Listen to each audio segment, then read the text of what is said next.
You are about to participate in a great adventure. You are about to experience the awe and mystery which reaches from the inner mind.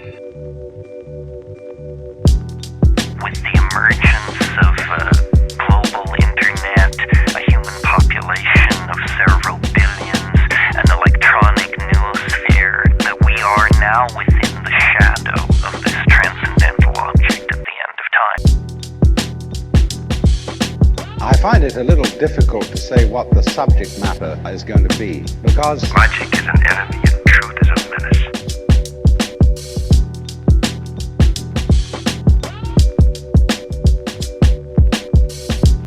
Shake and bake, steps back, three-pointer, bang!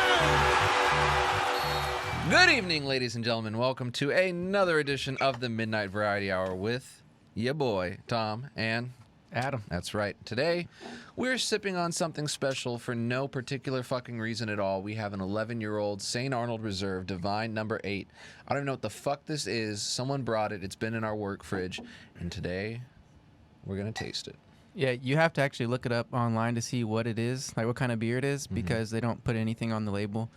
So it's pretty cool. And St. Arnold's a local brewery. It's the oldest brewery in Texas, and it's here in Houston, based in Houston. And you got to show support, show love, H-Town. Definitely. Whoa, it smells fucking wild. Yeah, I bet. Oh, and so this is one of our friends brought this up, who comes on the Smoking and Toasting show. There's a plug for that. Check it out. I engineer that show, Smoking and Toasting.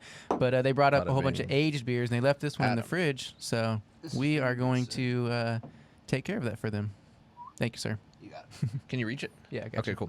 So, today is a special episode. Why, you may ask? Because we are joined by none other than, we always joke about, like, oh, we've got a brother here on the show. This is my actual little brother. Not really. He's my little cousin, but we practically are brothers. Mr. Kyle Harris. Kyle, how are you doing today? I'm doing great, guys. Thank you so much for having me on. Shout out Tom. Shout out Adam. Shout out the Midnight Variety Hour.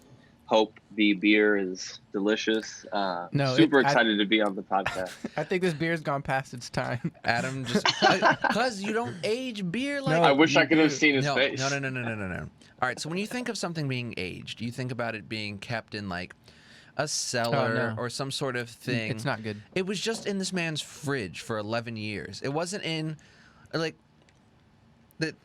So, all right, here we go. But, okay, no, here, I want to clarify, because you can age beer, bottled beer. But not by just placing it in a refrigerator. Yes, you can. No. Yes, you can. 100% you can't. I'm going to tell you the science. I'm going to tell you the science and tell you why. Because there's active yeast and other active ingredients that are alive, living in the beer. I bet there's something living in right? here right so now. They're feeding and eating off of whatever it is, you know alcohol that shit or that comes ethanol, in the whatever. apple cider vinegar? Yeah. I bet that's what's at the bottom of this beer bottle right No, now. they call that the mother. The mother. The mother. All right. The mother, Anyways, that's- I'm going to try this. I think this hilarious. may be past its time. I don't know. We'll see. I'm not sure. Whoa. Yeah, I think it's it's gone a little bad. It's disgusting. But I'll finish it before the end of the show. What did it taste like? Sort of like somebody pissed in a bottle of olive juice. No, it kind of has a wine kind of taste. Yeah, it's sort of like almost kinda like a tastes barley like wine wine, yeah. type taste. Kind of tastes like wine. Wow. And it's discontinued. How long has it been discontinued? Actually, you know what? Well, it was like what? The more I drink it, the better it is. No. I'm for real. There you like, go. like, you know, whenever you taste something the first time you get. Anyways, Well, when it was released, it was already like limited edition. Like this was not an Oh, easy beer it's to get. limited. Oh yeah, I no, got like you. they have to. People wait in lines, Right.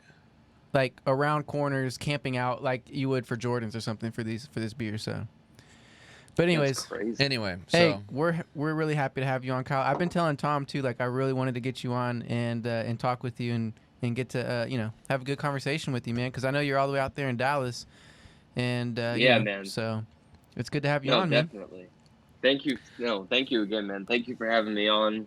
Super excited, ready to get into whatever. But and I really enjoy it the was- yellow beanie. You kind of like resemble sort of like Marvin Gaye right now. You have a very Oh, he does. like a Marvin bearded Gaye. Marvin Gaye with the beanie. Marvin Gaye used 'Cause, to have a beard for a little yeah, bit. he had a Yeah. really thick beard, and I think there's a Marvin Gaye album cover where he's wearing like a rain jacket and a think so. yellow beanie. I think that was He whenever is. he went all like There is. revolutionary mode. There like, is. He yeah, started. that's how you look right yeah, now. that's. Let me find You that know picture. what's funny, Tommy? That's so funny that you say that because I wore this beanie around your dad one time, and he said the exact same thing. What? He said that you look he like said, Marvin? yeah, he said, nephew, you look like Marvin Gaye right now. I just started laughing. Wow. Only my dad would say Yeah. some shit like that. No, that's a great album. Speaking of Marvin Gaye, I don't know if this is true or not, or if this is just like some bullshit that I read on the internet, but apparently they're talking about, it was an orange beanie. Damn. Damn, I got to get an orange one. Oh, that's tough. Yeah. Okay. I'll get one. You need an orange beanie. Orange beanie and like a denim shirt. Or you can just dye that one. Yeah, just dye it. Yeah, true. So apparently I heard there, some film company has just secured the rights from Marvin Gaye's embassy or like Marvin Gaye's estate to make a Marvin Gaye like biopic, like a biography film of Marvin Gaye. Mm-hmm. Supposedly, the first choice actor for Marvin Gaye is Donald Glover, and they want to do a Marvin Gaye movie where Donald Glover plays Marvin Gaye. And I genuinely don't think I can handle it. Yeah. First of all, he has the voice. He would like be able to do all the singing required. He sort of has the appearance. But he has the same vibe, and that's all that matters, I think. Yeah. Yeah, I think he could do it. What about Lakeith Stanfield? Would you suggest him for that role? That would be good. I want Lakeith Stanfield to do the actual like shooting, like the scenes.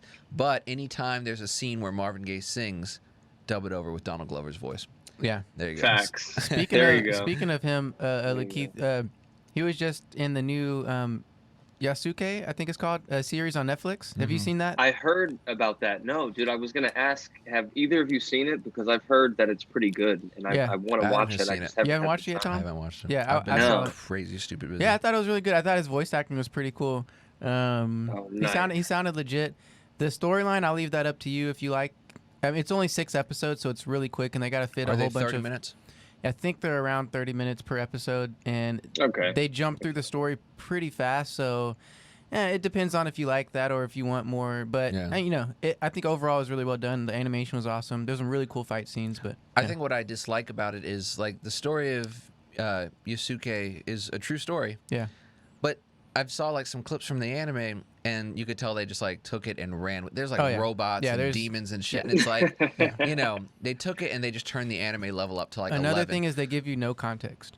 Oh, see, it just jumps into a story, and you're just trying to figure out what's going on. So why would they decide to do that? That's such a poor decision. But it's also the Flying Lotus did the entire soundtrack, which was the best really part. cool. Yeah, the soundtrack was definitely awesome, and you can also listen to that entire soundtrack on Spotify now. This sounds pretty cool too. So yeah, Kyle, I don't know if you're a Flying Lotus fan, but his music is amazing, and his music is just such like an anime vibe. So I'm really glad. Yeah, no, I used to listen to Flying Lotus a lot when I was in high school, but I haven't in a while.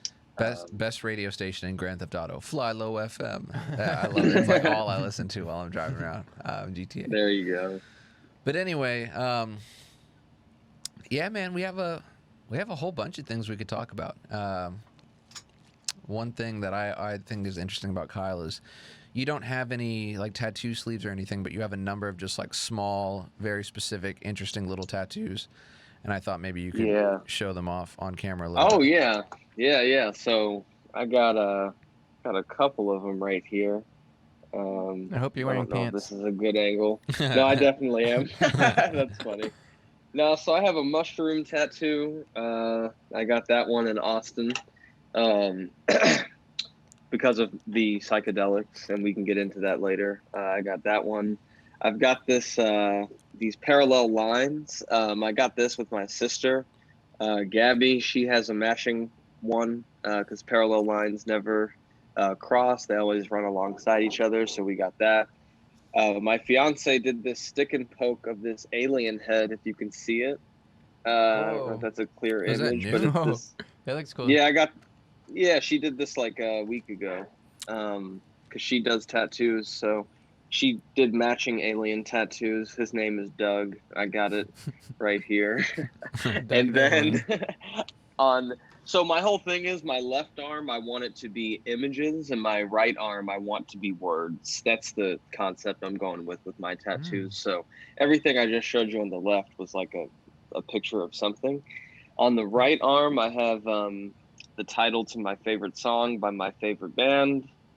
Let It Happen, Tame Impala, 2015, Currents, triple nice. certified platinum. Triple And certified. then I've got, you know it. And then I got this other one, which I'm not going to lie, Kyle Kuzma inspired this tattoo. It just says, yeah, No. just I wish you never said that. check it out. It just says be you. Okay. He posted it on his Instagram one day, and I just thought it looked tight, and the message was pretty simple, and I just liked the font. I really love that Courier New font in tattoo form when it has like that script writing font, but in bold lettering on skin. I just think it looks really cool. So Yeah. that's what I've got. And then I posted it on my Instagram story a day or two ago, but I don't know how frequently y'all are on there like that. What's your he also tag so people can find you? At KT Harris 23. That is KT HARRIS 23. And yeah, I'm a photographer in Dallas, Texas. If you need anything photography related in the 214 area code and above, I got you. I would love to help you out.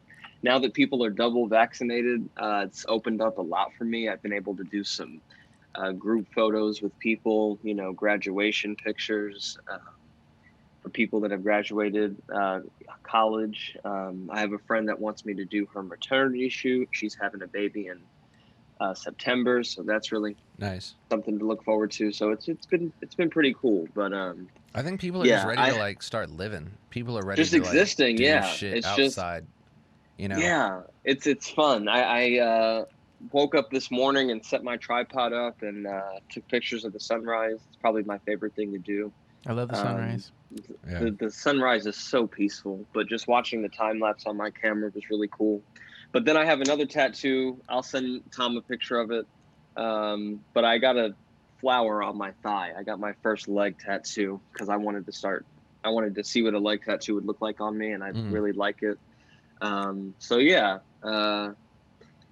Oh, and then I have this astrology tattoo because I'm an Aquarius and I'm kind of into that shit, but I just love the planet Saturn because it looks really dope, obviously. And that's a cool reason to like something.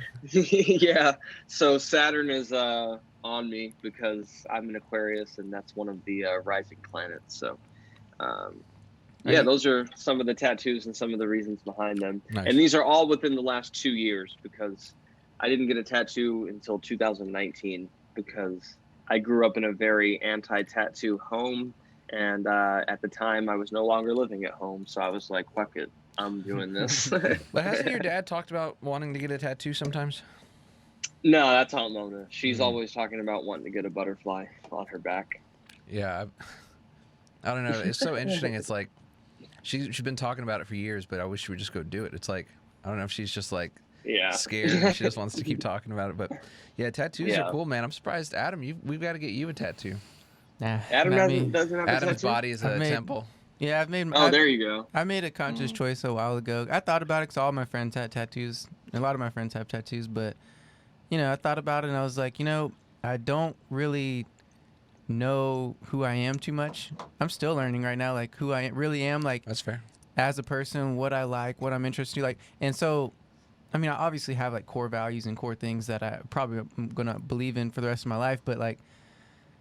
The idea of putting something on my body that like, okay, one, like it's permanent, and two, like my mind changes. So that's really where my idea of like not wanting to get one. But I love tattoos though. I love artwork. I've been sketching since I've in first grade. So I love art. I love drawing. I love, you know, just the expressing yourself in that kind of way. So I love the idea. It's just for me, I just haven't found anything you know, so it's just where I am. But if you found something that like you had a really deep connection to, eventually somewhere down the line, could you see yourself getting one, or are you just like Yeah, the only thing I would really probably want at this point, if we're like, all right, you have to get a tattoo, which one would you get? Probably like some kind of sacred geometry. Ooh, nice. Because that would be dope. I mean, one, because like it's so synonymous with nature. I mean, it is nature, like shapes, and like whenever you look at reality, you see shapes. And That's true. And so true. it's like the structure of reality in a way, like how I see it, you know what I mean? And and yeah, it has a lot to do with math and science, and you I mean, it can be, yeah, I don't know, I just love sacred geometry and just shapes in general. So I think that would be a pretty cool thing to get. But.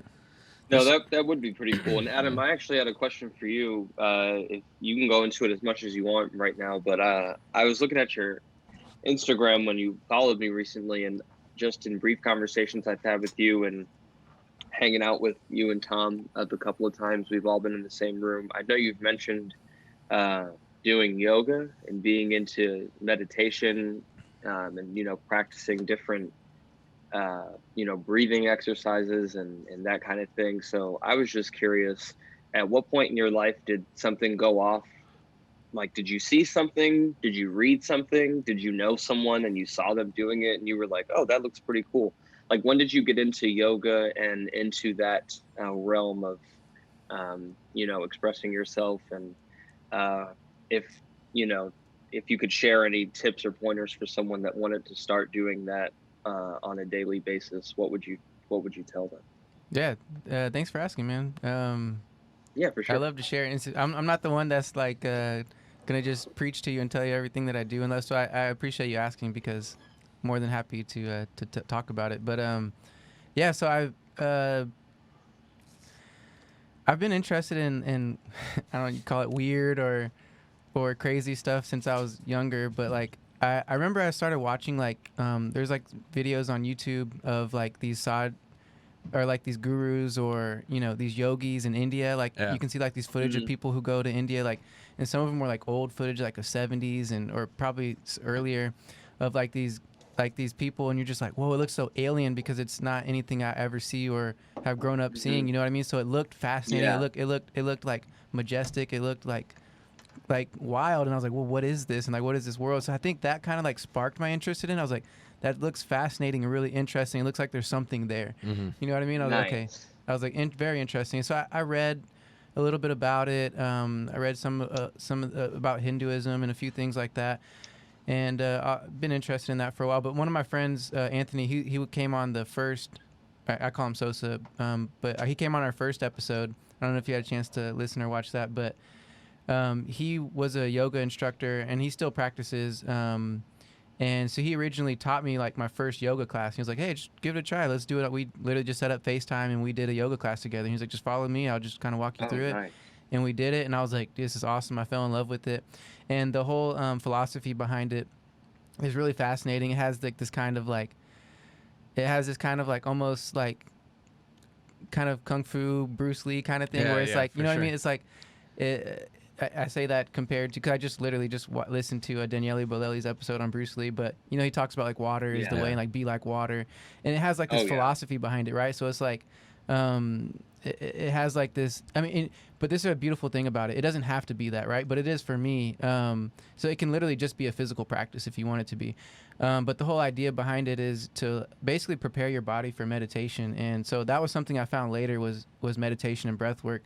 But I originally started with yoga, and it was a great introduction because it's literally just all you do is get on a mat, move your body in different postures, right? That's it. And connect your breath. Try to focus on breathing, and it's definitely a meditative thing. But it was really fun, and I just wanted to be stay fit and active. You know what I mean? I played basketball my whole life, and very much into sports. So I wanted to do something. I wasn't playing basketball as much. I still wanted to stay active and fit. So like yoga's perfect. And then I was like, well, it has a spiritual component with it. So like I'm getting like all these things in one package. You know what I mean? So I can stay fit. I can stay active. I feel great in shape. Then I'm breathing. Then I'm meditating, and it's like all of these things in one. So I was like, oh, this is amazing. Checking practice. all the boxes. Right. Yeah. So it's like an amazing practice. Awesome. And then there's also the study, studying the philosophy behind it. So like there's all these different stages of yoga or different types of yoga. Asana like is the posture. It means posture. And so like what you see when you hear yoga and you see like someone practicing yoga, like in the posture form, like that's one side of yoga. Like there's definitely multiple layers of yoga where there's like devotion, like devotional yoga, which is like obviously like prayer and stuff like that. And then there's like levels to it, like study. There's like other like where you just study ancient texts. Yeah, that's like a side of yoga. So like I never knew that. Yoga just means like really like union with God. So there's like a ton of different techniques and ways in which you can reach union with God or like oneness with God, like basically becoming one with God, meaning like you have this connection or this this interaction with God, and you kind of can live in that. It's kind of like the whole point of it all. But You know, so that's basically my whole kind of thing with it. But That's really awesome. yeah, and I've recently That's got really into breath work a lot more. I'm definitely got into breath work a lot more, and that's been a whole other fascinating journey. Like just breath work in What by even itself, is that? and I it's mean, like, how would you explain that to it's someone? Like, amazing. how would you explain what breath work is to yeah. a person? So breath work. So again, breath work is a general term to describe many techniques of breathing. So you think of breathing as just a very Inhaling and exhaling. yeah, it's just like your body does it on its Yeah. own. It's a very standard thing. Everyone breathes, and that's just what it is. You just breathe, right? But you can control your breath, and in controlling your breath, you can influence your body and your mind and your physical systems, your nervous systems, through breathing. And there's a ton of science on this. People are studying it like crazy. There's books being written about it like crazy right now. It's definitely a hot topic. But you can do like for one example, one really simple one is if you ever feel like irritated, agitated, or like upset or stressed in any way, there's a simple breathing technique where you inhale for 3 seconds, hold for 2 seconds, exhale for 6 seconds.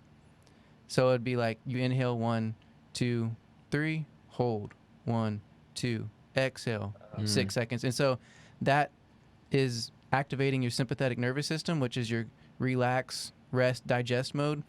And the other side of that would be your fight or flight, your, you know, whenever you're feeling stressed or, you know, I mean, you feel crazy. So you can literally change the chemistry in your body just by controlling your breath. And if you do that for about 30 seconds to a minute, you're going to feel a difference. Yeah. Like dramatically. And you can also do, there's breath work for athletics. So like getting your body ready to perform in athletic, you know, in a way. So there's so many amazing things that you can do with breath work. Yeah. Breathing exercises for what you're about to get into. And I think that's really cool. Probably the most famous guy you've heard of is Wim Hof, who's really pushed out this message. He's been on the Joe Rogan podcast. And he's done a ton of things and broke world records and crazy stuff. But he's probably pushing it out. And he has his method. They call it Wim Hof technique. But he definitely gets his from yoga and other forms of breathing. And that's definitely a more like activated breath where you're gonna feel really warm. You can literally heat your body. You can watch videos of what the fuck? You can watch heat your body. You can literally activate like heat and energy in your body through breathing. And you can see videos like there's people superhero. Yeah, and in the Himalayas, there's people who put wet blankets over their body and go out in the snow, ice below zero, and literally blow steam off of their. And like they can literally dry the wet blankets or whatever is on them through breathing, and yeah, it's really fascinating stuff. So yeah, I mean it's incredible, and it sounds like a superhero thing, but I mean once you start to understand how your body works, you'll start to say, oh, it's not that crazy because who figured this shit out, dude? That's crazy. Who just figured out like that you could do this? Yeah, dude. I mean, who broke the system, dude? Just think about it. Whenever you're bored, you know what I mean, and you maybe do a couple breath holds and you're like, whoa, I feel weird. You start to feel lightheaded. You'll start to like notice very quickly. Anyone who this is the awesome thing about breath work, different from meditation or anything else, because you'll notice a difference immediately. When you start practicing breath work, you can look up on YouTube, just type in breath practice on YouTube and just find anything, just try something and you'll notice a difference big time in your body and your mind, whatever that breath practice is. So you think that's really interesting. Yeah, so if you think like, okay, if you start playing with your breath, you're like, someone throughout ancient history figured out, oh, if I manipulate my breath in this kind of way, I'll start to physically change this and that. So I mean, you get techniques and you get practices and then start building stuff like that. So yeah, it's been around forever, and yeah, it's awesome. I love it. Think about those monks that were just sitting up there with like nothing to do. Yeah. For they lived to be like 120. They're just sitting up there. No fucking TV, just like books, nothing. Their own body and outside, and they were just like literally figuring out how to move and how to breathe. And so right now science is we're rediscovering what we have already known as humans for a long time through science, because obviously if in our day and age, if you can't prove it through science, it doesn't mean anything. But now like we're literally able to measure, the internal systems and seeing what's happening with your heart rate and all these things, and we're seeing like, oh yeah, there's definitely something. And I would imagine it's like baffling scientists, right? They're like seeing these and they're like, we don't understand. Exactly. It's crazy. I mean, look at the technology that is in an Apple Watch. I was gonna say, since I've had mine, I get a notification that literally says breathe, and then you click start activity, and it like tells you, okay, inhale 30 seconds, exhale. Yeah. There's blood oxygen levels that you can check, all just on your wrists. So it's, extremely important. And that's one of the, I haven't started like any breath practice or anything, but I've definitely been a little more conscious since I've had my watch, because I love I'm this being watch. told constantly, hey, dude, like breathe. Like I'll literally just, be sitting there and then I'll get the notification and then I'll be like, oh, okay. Or Get up, move around. if you're and- sedentary for too long, it's like stand up, time to stand up and move around a bit, like time to stretch. Exactly. Which it's like, you wouldn't think that like this is some shit you need to be told by a machine, but it's pretty handy, It is. Like, yeah, it's pretty crazy. And the fact that you can just queue up a breath exercise on your watch, on your wrist, from your wrist, just like that. Yeah, dude, I really that's- enjoy. Apple Watches are something I never thought I would need. I was always kind of like, yeah, I'll never be busy enough to need a fucking Apple Watch. Like I can always just take my phone. But it's so much more than like just getting your messages on your wrist. It's like you can control it's it. amazing for exercise. It's amazing for when you're working out. So it's pretty cool. You should get a smartwatch, Adam. I'm not there yet, man. You're not I there just don't yet. wanna Not be, yet. I just don't want to be tethered to technology yet. I'm not ready to be I know. synced with See, the. my thing tech. is, I wear it when I'm at work. I was like that for so. I know exactly what you're I saying. still Adam. don't like I to be know. tethered to tech. Like Not like that. First in of a all, I negative don't wear way. it every day. Secondly, I mainly just wear it when I leave the house for the day, like when I'm at work or I'm running errands, whatever. If I come home, I pretty much always take it off, and then I'll put it on if I'm going to go for a run or workout or whatever. But like some people sleep in their watch. They like fucking charge it like maybe every other day. They're like wearing it as soon as they wake up. You know what I mean? And I can't. I don't like the idea of like technology always being there. Like I'd like to sit in my house with a book and nothing on but like the lamps in the house. Yeah. But like it's crazy. It's like 100%. now we have smartwatches. How far along until we get like everyone is just wearing smart glasses? Remember like when they tried to do Google Glass? Yeah. And it was going to be like an overlay over what you were seeing, and you would just be like walking down the street and like it would be projecting your direct. Like okay, eventually that's going to happen.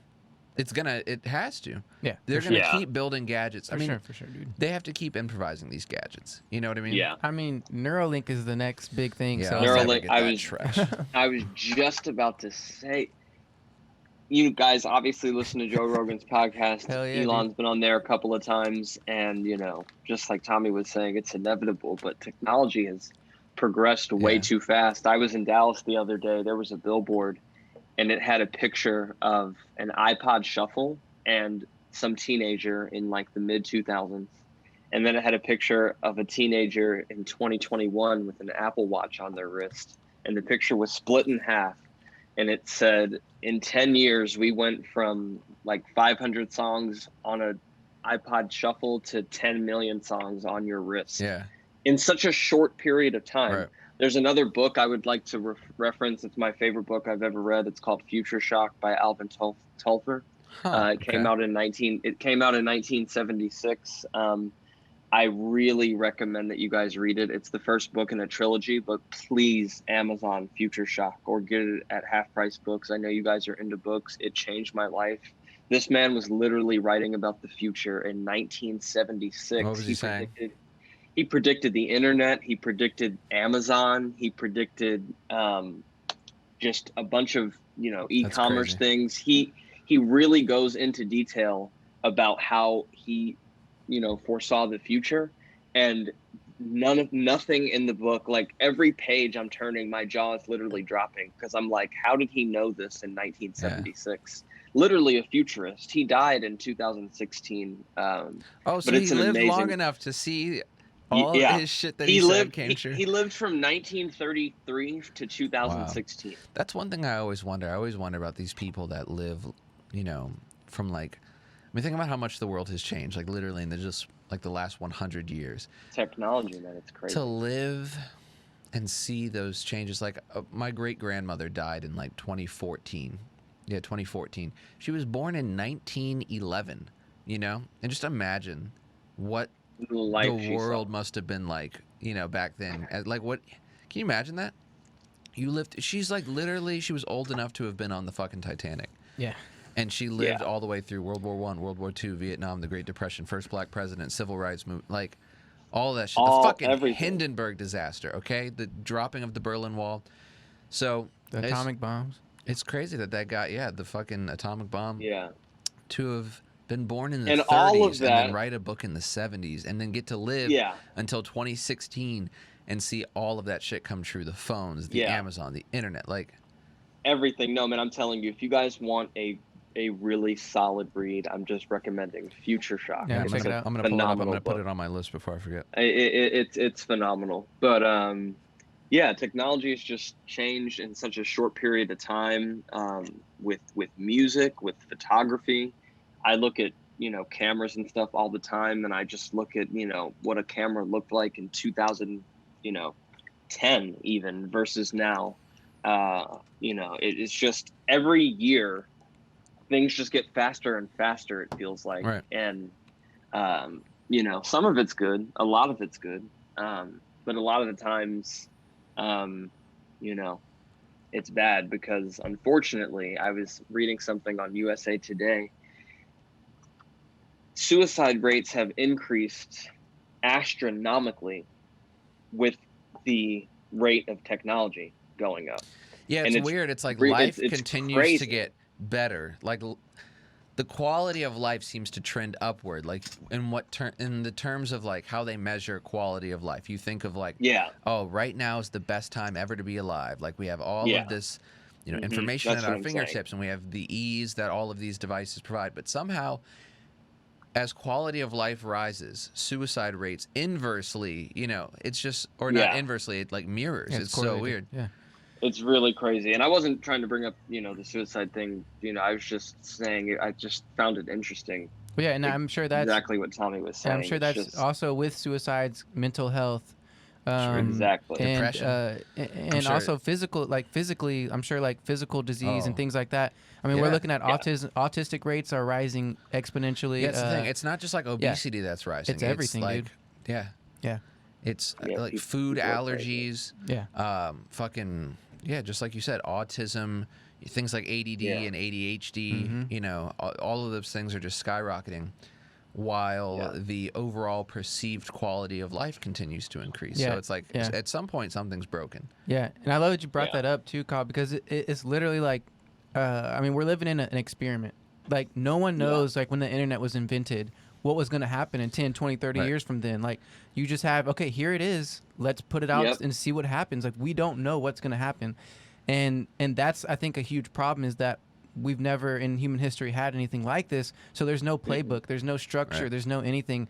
There's no way to say, okay, being a human being and having internet and screens in front of you all day, how do you live with that? Well, I don't know. Yeah. We're going to figure out. And so like and now I think like there's ways like now we kind of know like, you can be addicted to social media. Yes, you can be addicted to screen. Totally like, can. So I think now like we can start to begin to teach our children who are being born today. Yeah. All right, here's what you kind of need to know as you get your first phone or your first thing. Like, look, this stuff is crazy and it's super powerful, but it can also be dangerous and detrimental to your health. So here's how we should do it. So yeah, it's pretty crazy. Yeah, no, it's just, it's crazy. The screen time and just all of the devices, phone, laptop, watch, everything Tablet. that you do, essentially, tablet, everything that you do is behind the screen. Like, I understand, people go to the store, they want to shop for produce, go to the grocery store, have that whole experience. But if you have Wi-Fi and a home that can receive mail and an Amazon Prime account, you don't have to leave your home for anything. Nope. Anything at all. You can get, they have Amazon grocery. Like you can get groceries. Which is so ridiculous. Like go to the grocery store. You can get everything. Yeah. I'm just saying, it's like that now. Like people could live that way right now in 2021. I can only imagine what everyday life is going to be like in 2031, 2035. Like iRobot. You won't even have to get up off the couch. The drone will fly through your window and set your package in your lap. Literally. And everyone can just weigh 500 pounds and like no one will have to go in. It's so stupid. It's crazy to me. We're evolving and devolving so rapidly at the exact same time. It's so interesting to think about like what the world is going to be like. Isn't it? Because we're going so fast and like, like I was a kid and I was born in the 90s, but then I was a kid in the early 2000s. And we had the internet and stuff like that, but I still, I don't think I could have predicted this in the early 2000s. That, like, the internet would be what it is now. You know? And now it's like I went to a sporting event 2 nights ago. They absolutely did not accept physical tickets at all. Like, I got an email as soon as I bought the tickets, and it said, this ticket will be a digital ticket event. I'm guessing it's because of COVID, and they want they want to lessen the amount of, like, touching items, you know, moving hand to hand. Yeah, COVID is a perfect excuse. Right, the vehicle for to move everything. us Push to the, this even more, to push digital No, more. like, seriously, there was not a single physical ticket, not a single one. And I'm telling you, I've said before, I've said this for a while now, that soon we're going to get to where you have to have a smartphone for everything. Yeah. Like I could not have gone to that game without a smart device. Yeah, I really don't like that. And we've talked on the show about, like, buying a dumb phone. Like, me and Adam have talked about, like, what if we gave up our iPhones and we just got, like, flip phones, or we got, I think about that all the time. Yeah. Or we I just thought got, about like, that the yesterday. light phone, which the light phone, I don't know if you've ever heard us talk about it on the show, but it's this really badass looking little small phone, and it's really attractive. And Let me see. The screen, like, Google on I'm your gonna phone right Google it now. right Type now. in light phone 2, the number 2, because there's been 2 Gotcha. versions. But the screen of it looks like a fucking Kindle. You know, it's like that ink type screen. Anyway, that's besides the point. What I'm saying is, like, I've talked. Oh wow, I'm looking at it right now. I've talked about with Adam, like, getting one of these instead of having an iPhone. But it's going to get to the point where you can't. The world will not let you. You won't be able to go see a movie unless you have the digital movie ticket. You won't be able to get on an airplane unless you have the digital fucking boarding pass. Like, my parents are in California right now, and they printed their boarding pass. And I thought to myself, I wonder what percentage of the world still prints their fucking boarding pass, or how many people are just putting it on their phone. You know? Because everybody, they just your head is down, and then you're walking, and then it's just like beep. Okay, like there's no need to pull out a paper. Nope. And the thing is, like, you know, these companies have the nerve to ask paperless or, you know, paper. Right. And you select paperless, you know, you want to be environmentally conscious, and they still send you mail. Right. That's just something I had on my mind. I had to get off my chest. But yeah, no, the everything is on your screen. The ticket to my concert, you know, the flight, medical information. And I realize it's stupid as fuck that I'm saying this as I'm talking to you through a screen. Like, I understand that screens are very useful, and, like, the technology is very useful. I don't want to sound like I'm some fucking anti-tech nut job.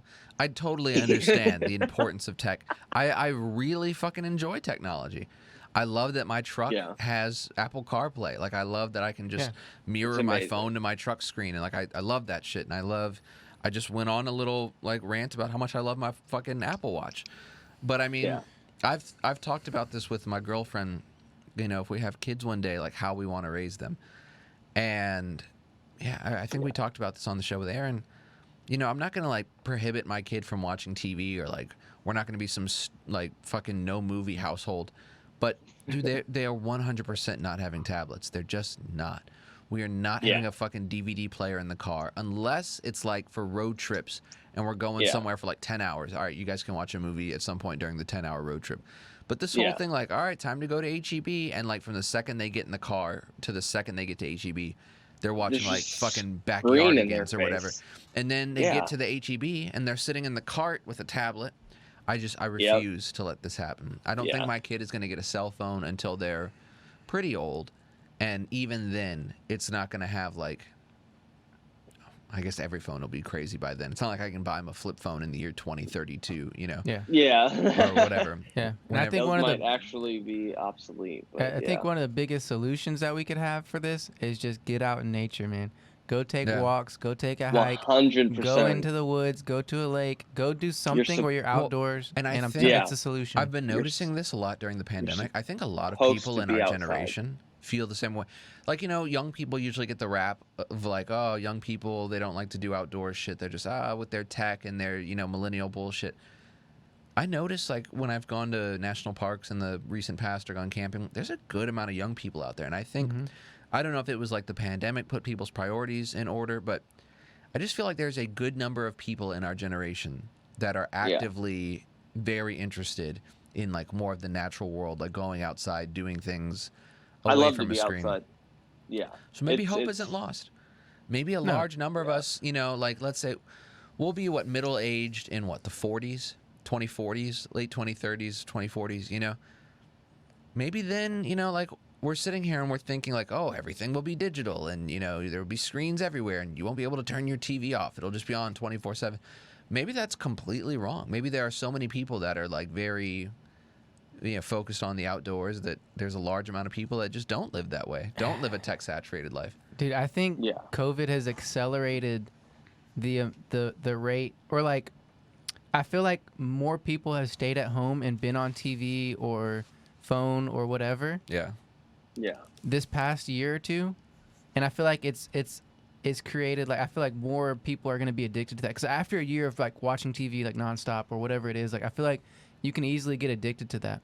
And Yeah. like especially with COVID, I feel like it's probably pushed a lot of people closer towards, all right, just tech all day long. You know Sure. what I mean? But you know, like yeah, you're right though, Tom. Like we have no idea what it's going to be like 30 No. years from now. We I mean, I have couldn't no have- idea. So 20 years ago, I couldn't have predicted this. Yeah, you know? so, Or like- I was 6 20 years ago, but I'm just Right. saying, like, you know, fucking 10 years ago, when I was a teenager, when I was 16, I could not have predicted what we're living right now. You Yeah. know? yeah, Yeah, it's crazy. So you're right. Like, we really can't say. no, we can't. But what you can see is like the trends and where things are going, and I mean, with you know Apple creating a new product every 6 months, and you know what I mean, all of these tech people are trying to like push out things like so fast, so frequent. It's like when you live in this society, especially in Western culture, you don't Yeah. have a choice but to be integrated into this, whatever you want to call it, right? Like this tech Yeah. monster, like, because I mean it's everywhere. It's everywhere, and yeah. you don't have a choice. If you go to school, you're gonna have to have a computer. If you go whatever, Yeah. you're gonna have to be in front of a screen. You go to the gas station, screen. Screen. You go to everywhere. My fucking goodness, man. Like- the fact that, like, Because the the late night internet. show is on the gas station Yeah. screen. Yeah. You pick the type of fuel you want, and Jimmy Kimmel just pops up on the screen. Yeah. Like, what the fuck is that? It's crazy. You go to Yeah. New York, you take a cab, okay? Yeah. You're sitting in the back Jimmy of the Kimmel's- cab. There are 2 televisions in Yeah. the back seat of the cab. On top of that, there's a TV screen on top of the cab playing shit for the people looking Yeah. at the cab from the outside. But correct me if I'm wrong. You cannot turn the TV off on the inside of the cab. You have to sit back That there is and watch correct. TV. You have to sit I back there and hate watch it. it. You There's can no change the option to turn channel. it- They're trying to drown us out. It's Yeah. 1984, man. You can change the channel and you can change the volume, but the screen has to stay on. Yeah, dude. It's crazy, and I just exactly what Adam said. It's all about being outside and being within nature. Like you are You have to, man. supposed to be outside. You are supposed to be grounded and just like, you know how much I love being outside, Tommy. Like I Yeah. love to go on my morning runs. I love to watch the sunrise. Love to watch the sunset. Love to go hiking. Love to go in the woods. And I was just, you know, I was reading a subreddit the other day, and I just read something like, when you delete these apps and like, you know, I find myself taking social media breaks where like I won't get on, you know, Twitter or, you know, Snapchat or Instagram or anything like that for, you know, a week or a couple of days, just because, you know, sometimes it can be so overwhelming, all the notifications and just, you know, constantly looking. And I'm just like, you know, during that time I could be reading, Right. I could be, you know, exercising, I could be editing pictures, all of these things that I'll sometimes procrastinate because I'm just looking at my phone. And I read something the other day that said, you know, the less time you spend on the internet, the less time you spend on your device, the more real life feels. Right. And it just really resonated with me. And I just thought to myself, for a long time, you know, people existed without this. Like, I'm grateful for my phone. Oh, yeah. It has its advantages. But, you know, as, you know, I'll watch these sitcoms that were, you know, as recently as the 90s. And the 90s is, you know, crazy. You're almost saying, you know, someone born in 1990 pretty soon is going to be, you know, 35, 40 years old. Right. But like something as recently as the 90s, you can put on these sitcoms on Netflix, Hulu, HBO Max, whatever. And you're just seeing these people exist in life with no cell phone. They're going to the store. They're Right. at the movie theater. They're at the park. Like, I miss and I vaguely remember, well, you know, my memory's pretty astounding just to say, but I remember a time in my life when there was no cell phone in your parents' pocket when you left the house. Right. You would go out with your parents and family and do shit and then come home and then just like someone would check the messages like, oh, Right. hey, can you like, and it wasn't even a priority. No. Like you would get home and do shit and it'd be like, oh, the light is beeping. Like, yo, does anyone want to check the messages? Right. Like, I sincerely remember that time, and it's just, you know, I find myself watching as much things that are in the past Right. just because I love that nostalgic feeling. I would also like to talk about what nostalgia means to y'all, because Go for it, dude. Let's do it. no, dude, nostalgia is a drug. Dude, I'm telling you, nostalgia is a drug, and some people are addicted. And I find myself reflecting on things all the time. Like, I'll look at old pictures of myself. I'll look at old pictures of homes. I'll look at just old family photos. I'll just, it's crazy to me. Like, and just Google Maps just street viewing places you used to live in or go to. Literally that. And I'll sit myself like, okay, yeah, it's 2021, but I can literally put myself in 2004 and just exist in that world if I look at something long enough. And it's really cool. And I'm grateful for memory and things like that. And, but no, I went on that tangent really quick. That all goes back to being outside. I just really, really want to emphasize to anyone that listens to this episode, please go outside. Please look at the trees, lay in the grass, like all of that. It is very, very welcoming. And just the sound of nature, morning, day, or night, whenever it's convenient for you, is just really peaceful. But I need to check the weather and see. It's going to be raining. I checked it for Houston and Dallas. We're getting rain the next couple of days. I was just about to say, I really want to go outside this weekend. Oh my God, it's going to rain literally for the next 10 days. Yeah, it's going to rain on the 4th of July. Fuck? Yeah. It's going to rain on the 4th of July. Hey, go out in the rain, man. Go jump and play in the rain. Go jump in some puddles. The only thing is, my thing is Houston rain does not feel nice. What? Yeah. Houston rain is humid and it's fucking swampy. Now, Seattle give me some crisp fucking Seattle rain. Give me some crisp fucking Portland, Oregon rain. It's not always like that. Yeah. In the summer, it is. Summer Houston rain is not versus refreshing. Summer Seattle rain. Yeah. Yeah. I mean, especially when it's it's raining, but it's 90 and the air is like soup. But but Dallas, even Dallas feels different. You go to Dallas and you can already notice, you literally just drive 4.5 hours north and you already feel different up there. For sure. Oh yeah. See, I love Houston, but I can't do the humidity. I can't. I don't know how long. I don't understand. I check the humidity levels in Houston, and when I'm there, it's just in the summertime, especially the humidity is so heavy. Yeah. And what's the crazy? Heat in Dallas is dry, but I would rather that almost than just the thickness of that heat in Houston. Yeah. I just checked whoa, Adam just gave us some ASMR. That was nice. Oh, could you hear it? Sorry. Yeah. Sorry. It was very enjoyable. I'm sorry. You're good. So right now I just checked the weather. It's not raining where we are here at the office, but my phone says for Houston that it's drizzling. It's 94 and drizzling, and it says it feels like it's 108 outside. How the fuck is it drizzling and feels like 108? That is disgusting. That doesn't even make sense. You know what I mean? That's what I imagine. I don't know. I was going to try and come up with something if I was an explorer. That sounds like a GTA weather cheat code. That's if I was in the year 2300 and humanity had ascended to where we were just flying around and checking out planets. If I landed on a planet and I got out and my computer system was it is raining and 108 degrees outside, I would literally go, this one ain't it, guys. Next planet. Throw the whole, go. Yeah. Yeah. That's why I'm excited to hopefully not live in Houston anymore. One day I'll live in a different city. I don't know where, but I want to start over with some new weather. I want to just live in a city that has, first of all, I'm tired of living somewhere flat.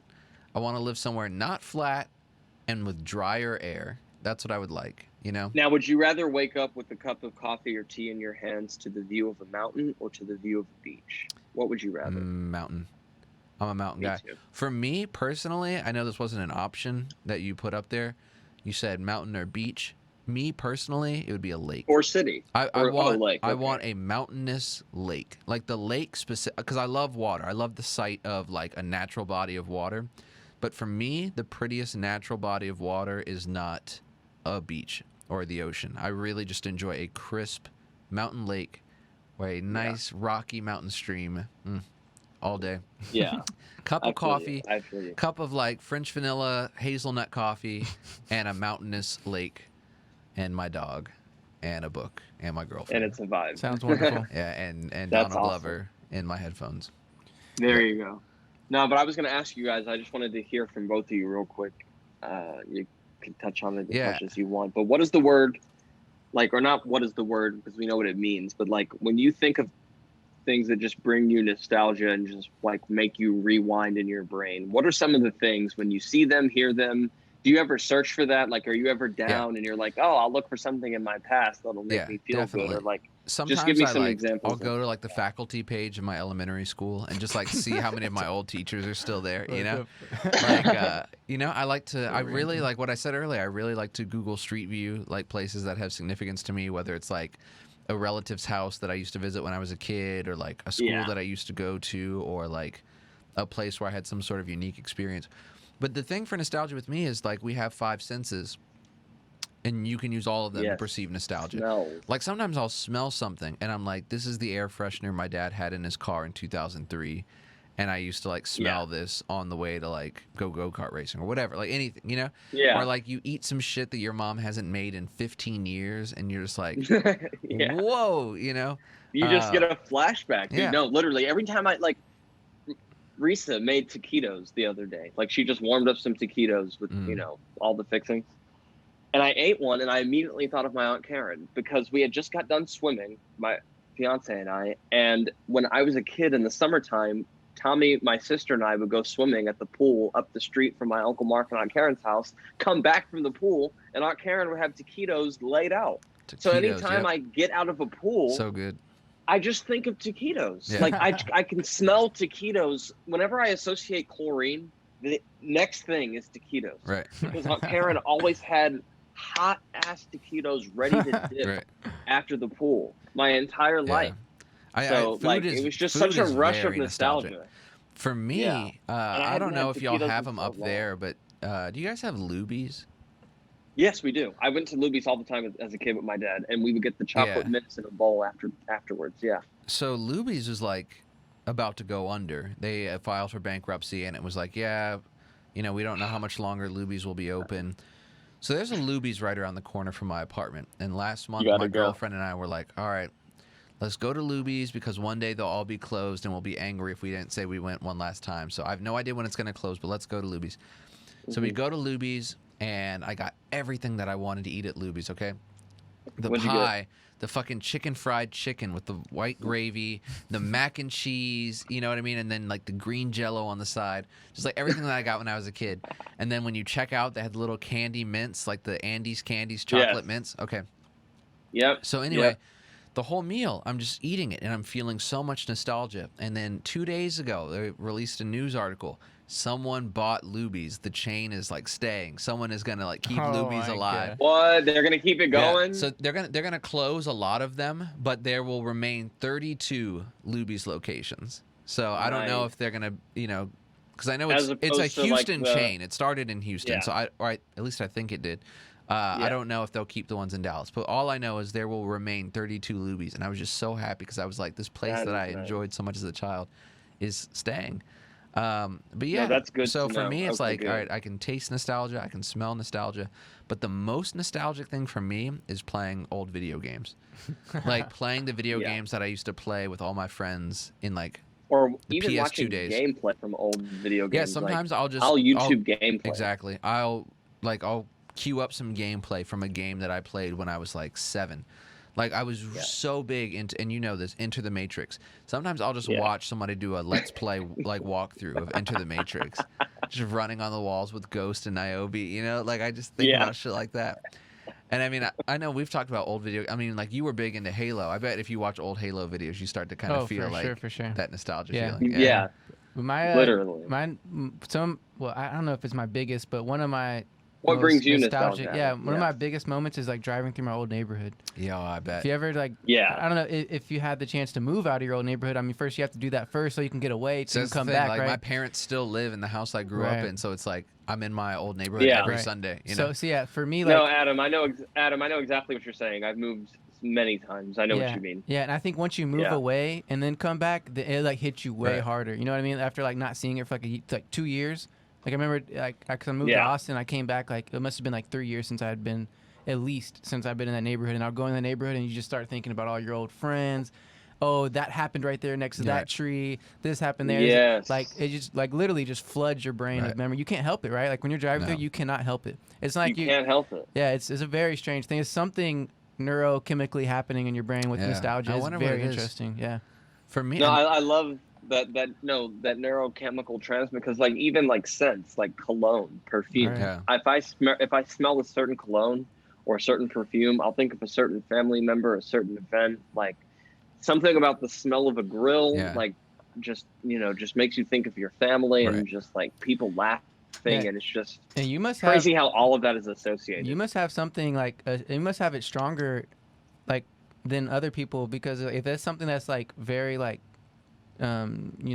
powerful for you, I feel like it could be more. It could like have a bigger influence in others than you know what I mean. Yeah. Maybe there's something more active in your Yeah. brain than others. You know what I mean? Because there's a lot of people out there who Definitely. seem to like not care for nostalgia Right. at all. They're just like Exactly. not Yeah. sentimental about old things. Exactly. So At any at all. And I find that so weird. Like I'm not hating on someone that feels that way, but like to me, I'm like, how could you not? Yeah. Like that's why my interest in film photography took off a couple of years ago, because I'm just obsessed. I love digital photography. It's awesome. Things look great in HD, but there's nothing like that grainy film look from like an old film camera. Yeah. Just like the way film pictures look, the processing. Even something as simple as a Polaroid, like right. just the way that looks, sure, the for sure. feeling that Well, gives it's me. like the same thing. It's like why in crazy. 2021, when you can listen to music in any digital format under the fucking sun, are people like the vinyl industry is fucking booming. Booming. Why do people love vinyl so much? I mean, like I love vinyl. I have a record player. I have a good little collection of vinyls. It's like, Yeah, you have to it's credit. so- You have to credit nostalgia. For Yeah, that. You it's have so to, weird That's because why. it's like, for sure. of course, it's not the A best literal sound. Like, feeling. of course, listening to something in high fidelity digital audio would sound way better. But it's just like there's something about just that crackle of that fucking needle on the vinyl, you know.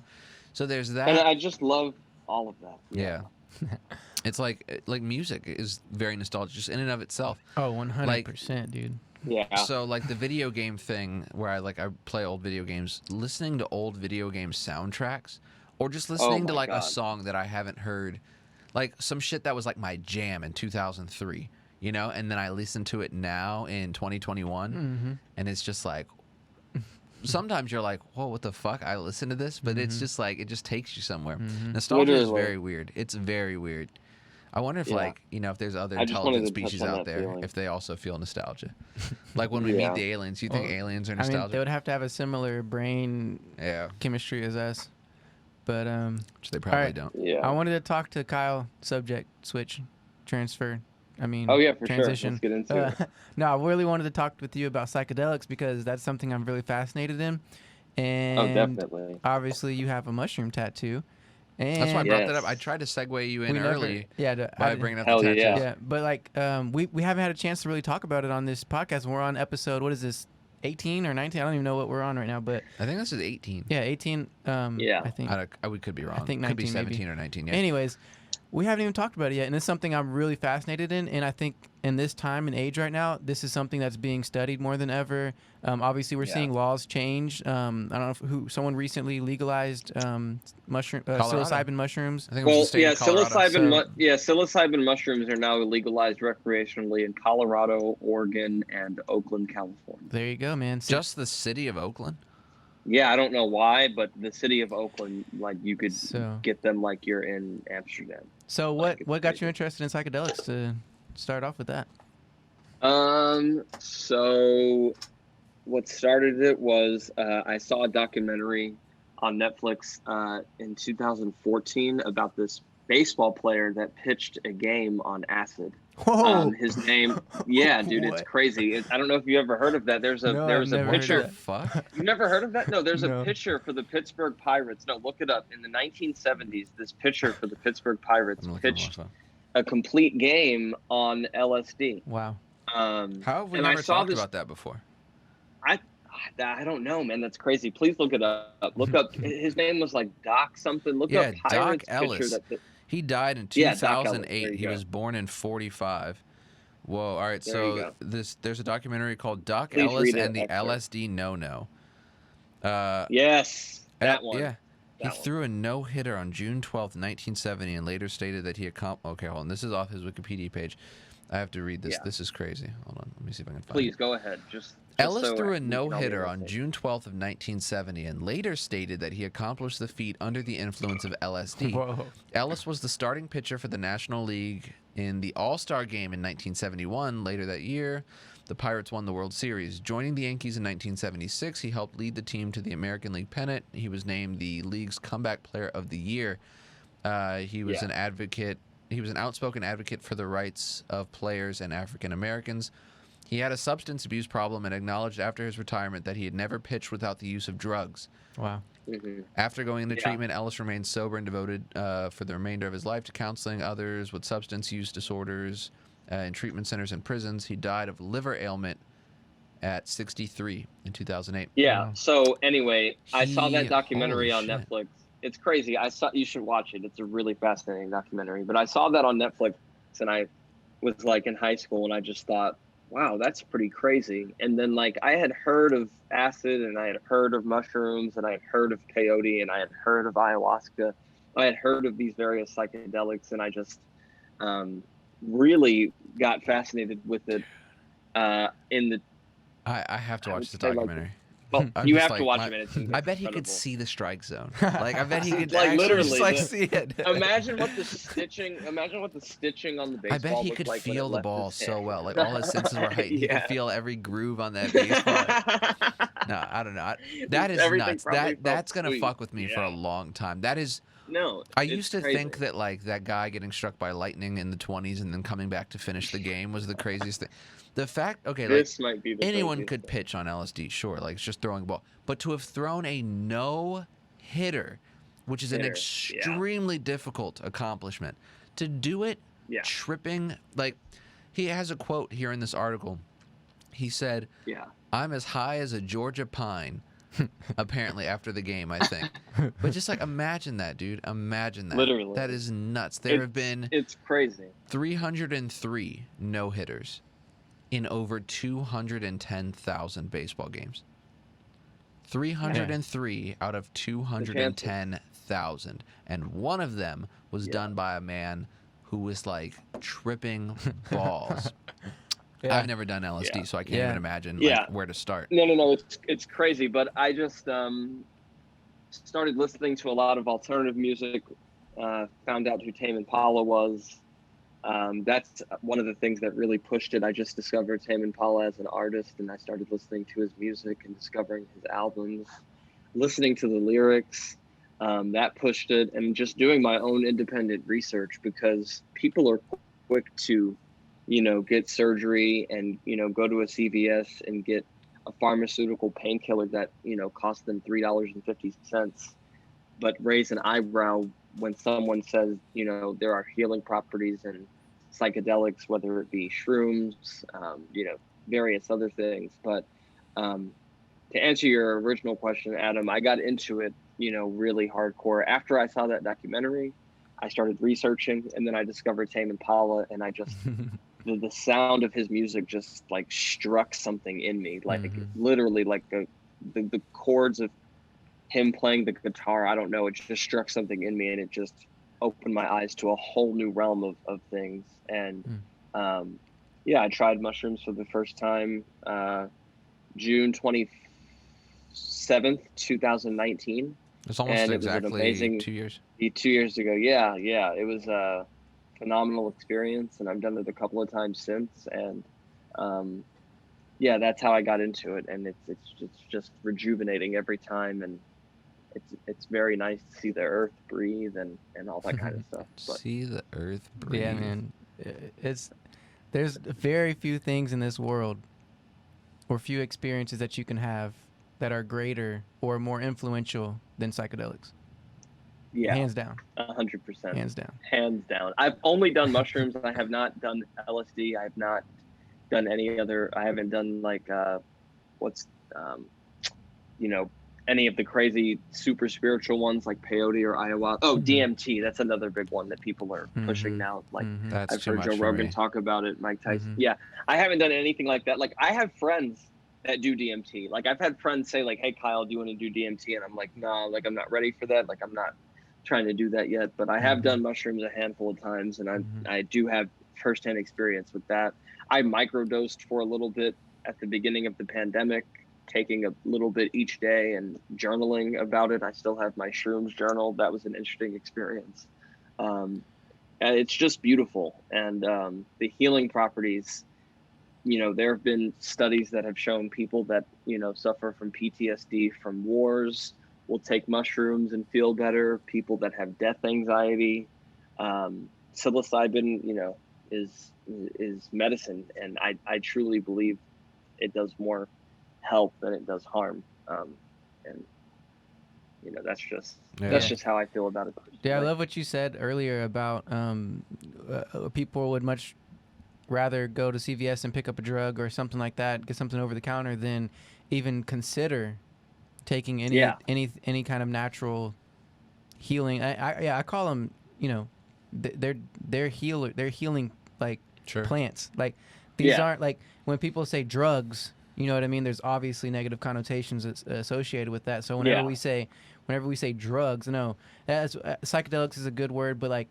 really what they really are modes for healing, man. And exactly. And I wish more people saw it that way. And that guy, what's his name? Ellis. Ellis. Doc Ellis. Okay, that's a perfect example of seeing that everyone is very unique and different. Not everyone can go out and pitch or play a game or do anything like that. Some people would just be like out of commission, just like sitting in a room, just like. And that's a perfect example of showing that everyone is different and unique. And for each, you know, psychoactive drug, there's going to be different reactions for each person. So that's something important to remember whenever you say, oh, or like you smoke weed, oh, you're just going to be a couch potato and sit on the couch and just fall asleep.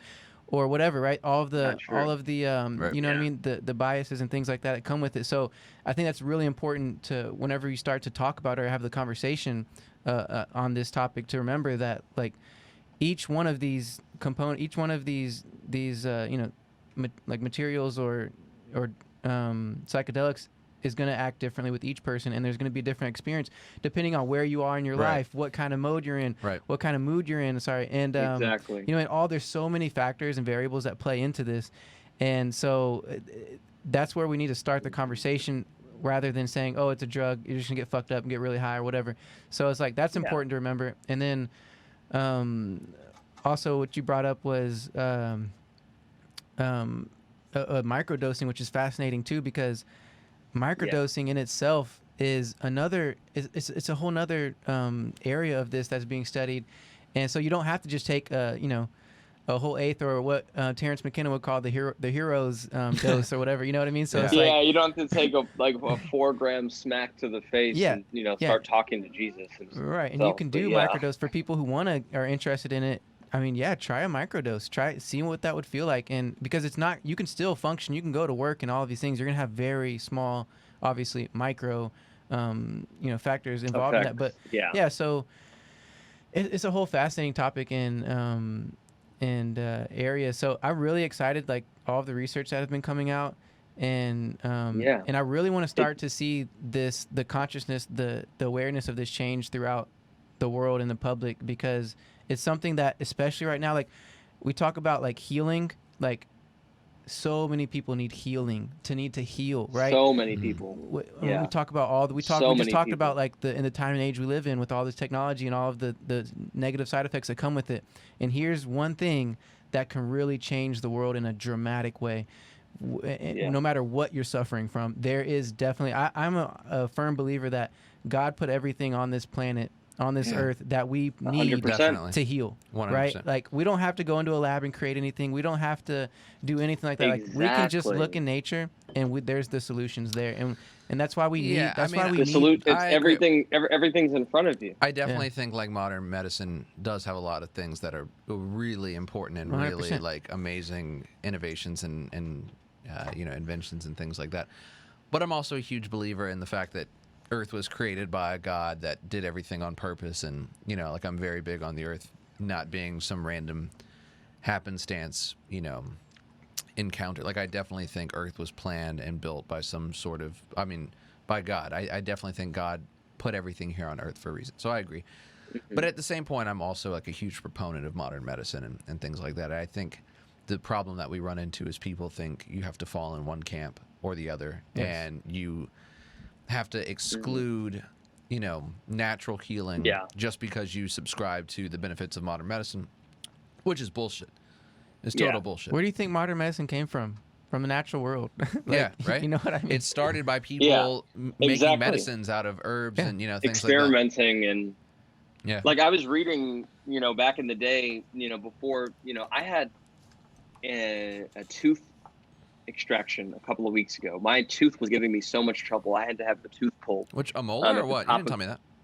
Yeah, man, it was crazy. I'll send you a picture if you want to see my really gory, bloody tooth. Yeah, man, it happened right before we went to... Yeah, it was my molar on the top of my mouth, in the back of my mouth. And once you see the picture of the tooth... Not a wisdom tooth. Like an... Yes, dude, I got my wisdom teeth taken out. This was like, it hurt so bad I wasn't sleeping because I would wake up in the middle of the night with this immense tooth pain.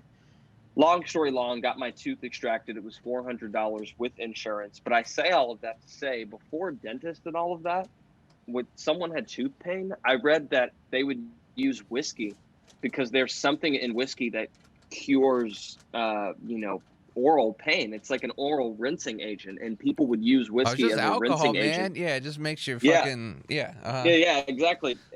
But it's just crazy to me that you know, people put whiskey on all of these natural you things. Can't do it anymore, but people would put whiskey on the gums of like teething babies that were crying because their mouth hurt them so much because their teeth were coming in. And just rub a little whiskey on their gums, and you know, so numbed exactly. But back to the psychedelic thing, I was just going to say, with modern medicine and everything, I'm not saying like if I'm, you know, extremely sick and someone, you know, Tommy's like, hey man, I really think you should take this NyQuil. I'm not going to say, you know, fuck that NyQuil. Obviously I'm going to, you know, do everything I can to feel better. I'm going to take advantage of the things that modern medicine has led us. But like in some aspects, like I would rather smoke the joint than take the painkiller. I would rather smoke the joint than take the 1200 milligram ibuprofen that's going to upset my stomach, you know? So I think in some situations, and I think it starts with people that are, you know, our age, you know, someone like Adam and I pushing that conversation, like, hey, it's okay to say, I smoked a joint today and was still active. I microdosed mushrooms and still was productive and, you know, was able to get my work done. Right. Because the connotation that if you're one of these people that, you know, you regularly smoke weed, or you're some disconnected hippie, you just like don't contribute to society, and you probably just sit around and like go, hey man, why don't you pass that joint over here, man? And like, you know, you're just like a fucking waste on society. When the truth is like, you can probably be, I'm sure people that use drugs are oftentimes way more productive than your average non-drug user. I know someone personally who smokes daily and is a coder and like literally just sits on the computer and writes codes all day, like, which I don't know if you ever tried coding anything. It's extremely difficult, and he's like very difficult, and he's like a master at it. You know what I mean? And he's, but he also smokes weed, right? Yeah. And so it's like, and there's I'm sure thousands, maybe millions of cases like this where there's people who are who are under the influence daily and are just fine. You know what I mean? It's okay. Yeah. And so like, what I really want to see is like centers or like institutes or companies starting up that hold space for you to have a psychedelic experience, like where you're under medical supervision, where you're able to see, you know what I mean? So that way people can do it safely and do it the correct way and like be able to be supervised. And like, because like obviously like there's going to be cases where you have a bad trip or this or that, and you know what I mean? You don't know what you're doing. No one's taught you anything because of all this negative stigmatism, because of the law, because of governments and what your parents tell you and all these things. Like, there's no need for that now anymore, especially with what science is telling us and especially with the research that's going on right now. We should start setting up. I hope they do it. They start doing it I really hope so, too. In Colorado and those places where it's becoming illegal. It's where you're going to start to see the first centers like that. First case, I mean, it's literally helped people, you know, cure addiction. Yes. I saw an interview on YouTube. Someone took mushrooms and then stopped smoking cigarettes after 30 years. There's a ton of cases 30, like 30 years on the nicotine, and you take mushrooms once, and all of a sudden you don't even crave it. Yes. Like you just helped add years onto your life, like, you know. So I just think there's tons of, and I'm just excited to push the conversation and to be one of the, you know, advocates for it. Like, hey, it's okay to say I do this. And yeah, for sure, dude. Yeah, and another side of that is the spiritual aspect. Like, there's something very spiritual. There's something like you go into your unconscious mind and you start to experience things that are outside of your reality, your realm of like what you thought was reality, right? It opens the doors it opens the door, it's very comforting. Like I tripped by myself one time, and it was the most comforting experience I've ever had. Like, I think about it still. Like, I just took mushrooms one day and just walked around outside with my headphones and got lost in nature. And like, when people say like, oh, I found myself, like I just felt something go off inside of me. And it was just an incredible experience. And I really wish more people could experience it. And I get the fear. I do understand why someone would be afraid to do something like that. But I just personally, you know, and I just wanted to say this. So as someone who has, in terms of like it treating depression and anxiety, because, you know, a lot of people suffer from depression and anxiety. There's a lot going on. We talked earlier about how the rise of technology has, you know, shown the mental aspect it could take on a person. So like Lexapro, which is an antidepressant, which is something that you could pick up at CVS, Walgreens, if you get it prescribed, you know, it's a serotonin boost for people that suffer from anxiety, depression. So I literally, because I have done, you know, mushrooms, and then I've also been prescribed Lexapro and have tried that. And the 10 milligram Lexapro versus the mushrooms, like I literally was making a split chart in my journal the other day. I like mushrooms more. And the Lexapro worked for a little bit. It did its thing. I'm grateful for it. But I would much rather take mushrooms than go get my Lexapro prescription refilled, because at the end of the day, you know, I would rather just naturally take something to feel better. So have you noticed long-term effects after taking like one dose or whatever, that however much you took that one time? Have you noticed long-term effects after? Not really long-term effects, like extremely long-term. No. When I say, I'm sorry, let me clarify, because like when I say long-term, I'm saying like you said you know were taking that drug for serotonin boost, which would obviously increase your mood and help you have a better mood. Like, so were you noticing like a difference in your mood, like long-term after? Yes. Okay. Oh yes, significantly. That's what I was wondering. Yeah. Sorry. No, I missed it. No, yes, definitely. Yeah. Mood was just, I was just happier, and just overall I just felt more just in tune with Kyle. Right. And like, I just felt extremely centered and just extremely within myself. And it was just a very, you know, it's a very satisfying feeling when you feel like 110% you, but like within you. Right. If that makes sense.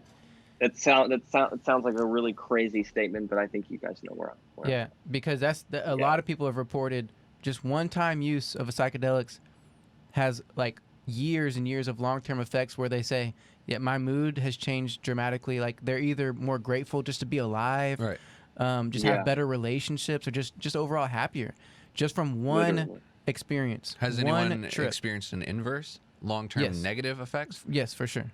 But that's something that can turn a lot of people off, you know? Yes, for sure. But this is what, but here's from what I've seen, at least the science from it is, typically people who do have like negative effects like afterwards, probably have some sort of what do you call psychotic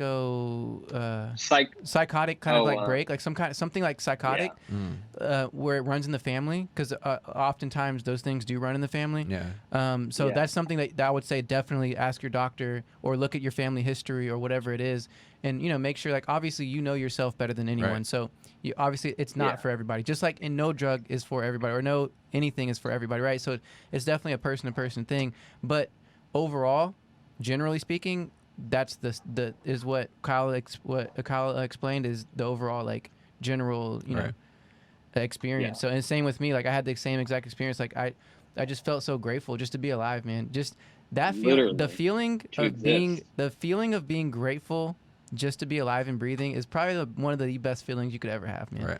It truly changes your life. It really does. Yeah. It's very rejuvenating. It's extremely rejuvenating. Yeah. So glad to touch on that. Yeah. So glad to talk about that. And whoever listens to this episode, it is okay to take psychedelics. Don't feel bad. It's okay. But then what do you say to the people that are worried about like long-term negative side effects, or people that are worried about not being the same person, you know, whether it's for the better or for the worse? The idea of being a different person after taking a certain substance is a thought that could scare a lot of people away. Yeah. Kyle, do you have anything to say about that? I would just tell them, you know, I'm a big person on energy and like, you know, thoughts become things. So if you go into an experience with any hesitation or any fear or any doubt, then I think it could affect, you know, your trip or your experience, so to speak. So I would just tell someone to be, you know, as cheesy as this sounds, but this is literally like what I've told friends and family, like go into it with a positive mindset. Go into it with an energy that this is going to benefit me in a positive way rather than a negative way. Because if you think negative, you're going, if you put negative out, the earth is going to hear that and go, oh, really, Tommy? Like, okay. And you're just going to get more negative back. Like, I swear, like if you wake up in the morning and you stub your toe and you say, oh, fuck.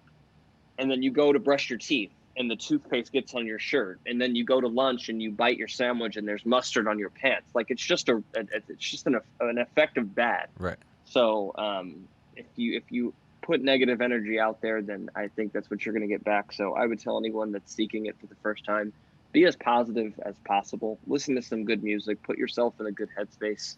Be around people you trust. Be in nature. Be really, really, you know, happy. Have a positive mindset, because definitely the universe doesn't want to hear negative energy because it's going to spit back negative things. So yeah, I 100% agree with you. And on top of that, if you are feeling like nervous or scared or have any of those thoughts, just wait.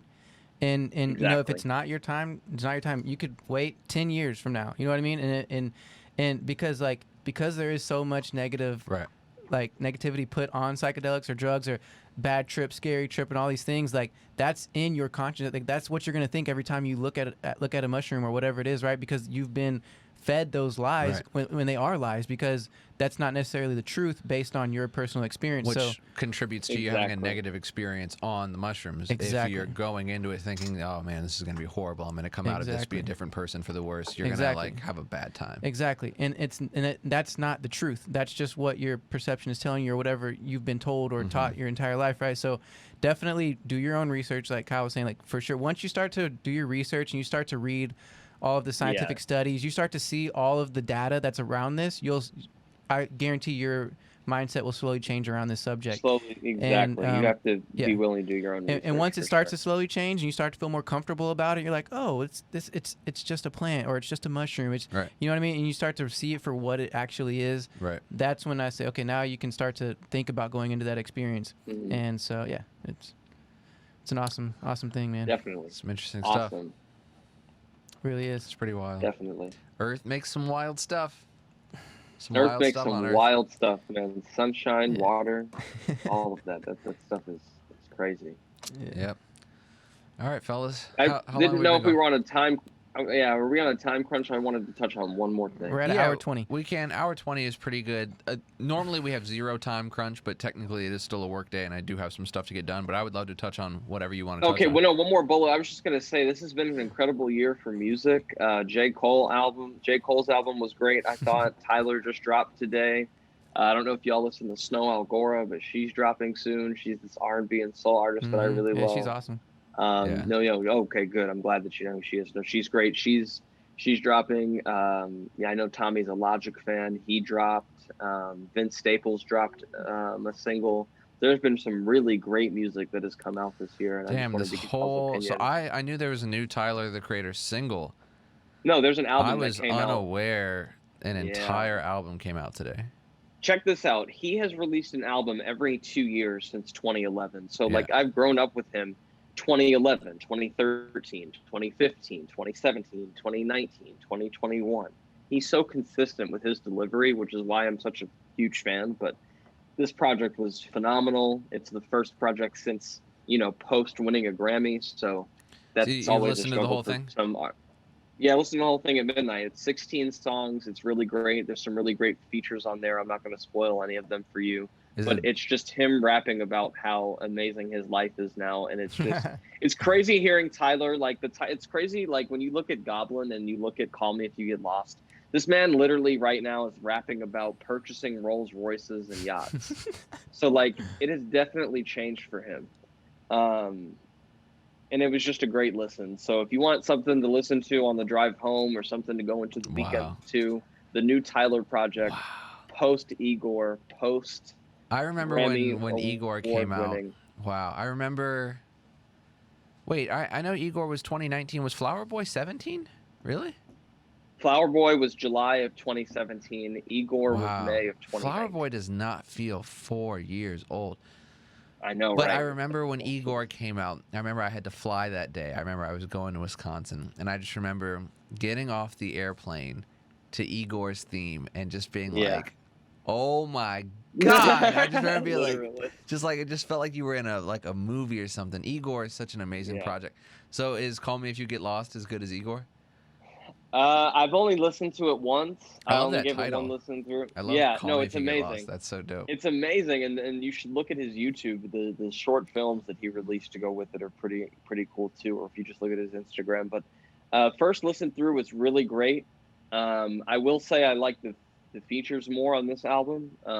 There's some familiar voices when you're going through. You're gonna be like, oh shit, like he's on this. I just scrolled through Spotify and I just saw a name I haven't seen in a long time. Fucking Domo Genesis. That's just like such a Tyler the Creator feature. Pretty That's crazy. wild. Yeah, but it definitely. You know what vibe it has, Tommy? And this is something like I know once I say this project to you, you'll think in your head like, what the fuck? But Childish Gambino's, well, of course you know, but the 2014 Gambino project, the Stone Mountain, Kawhi.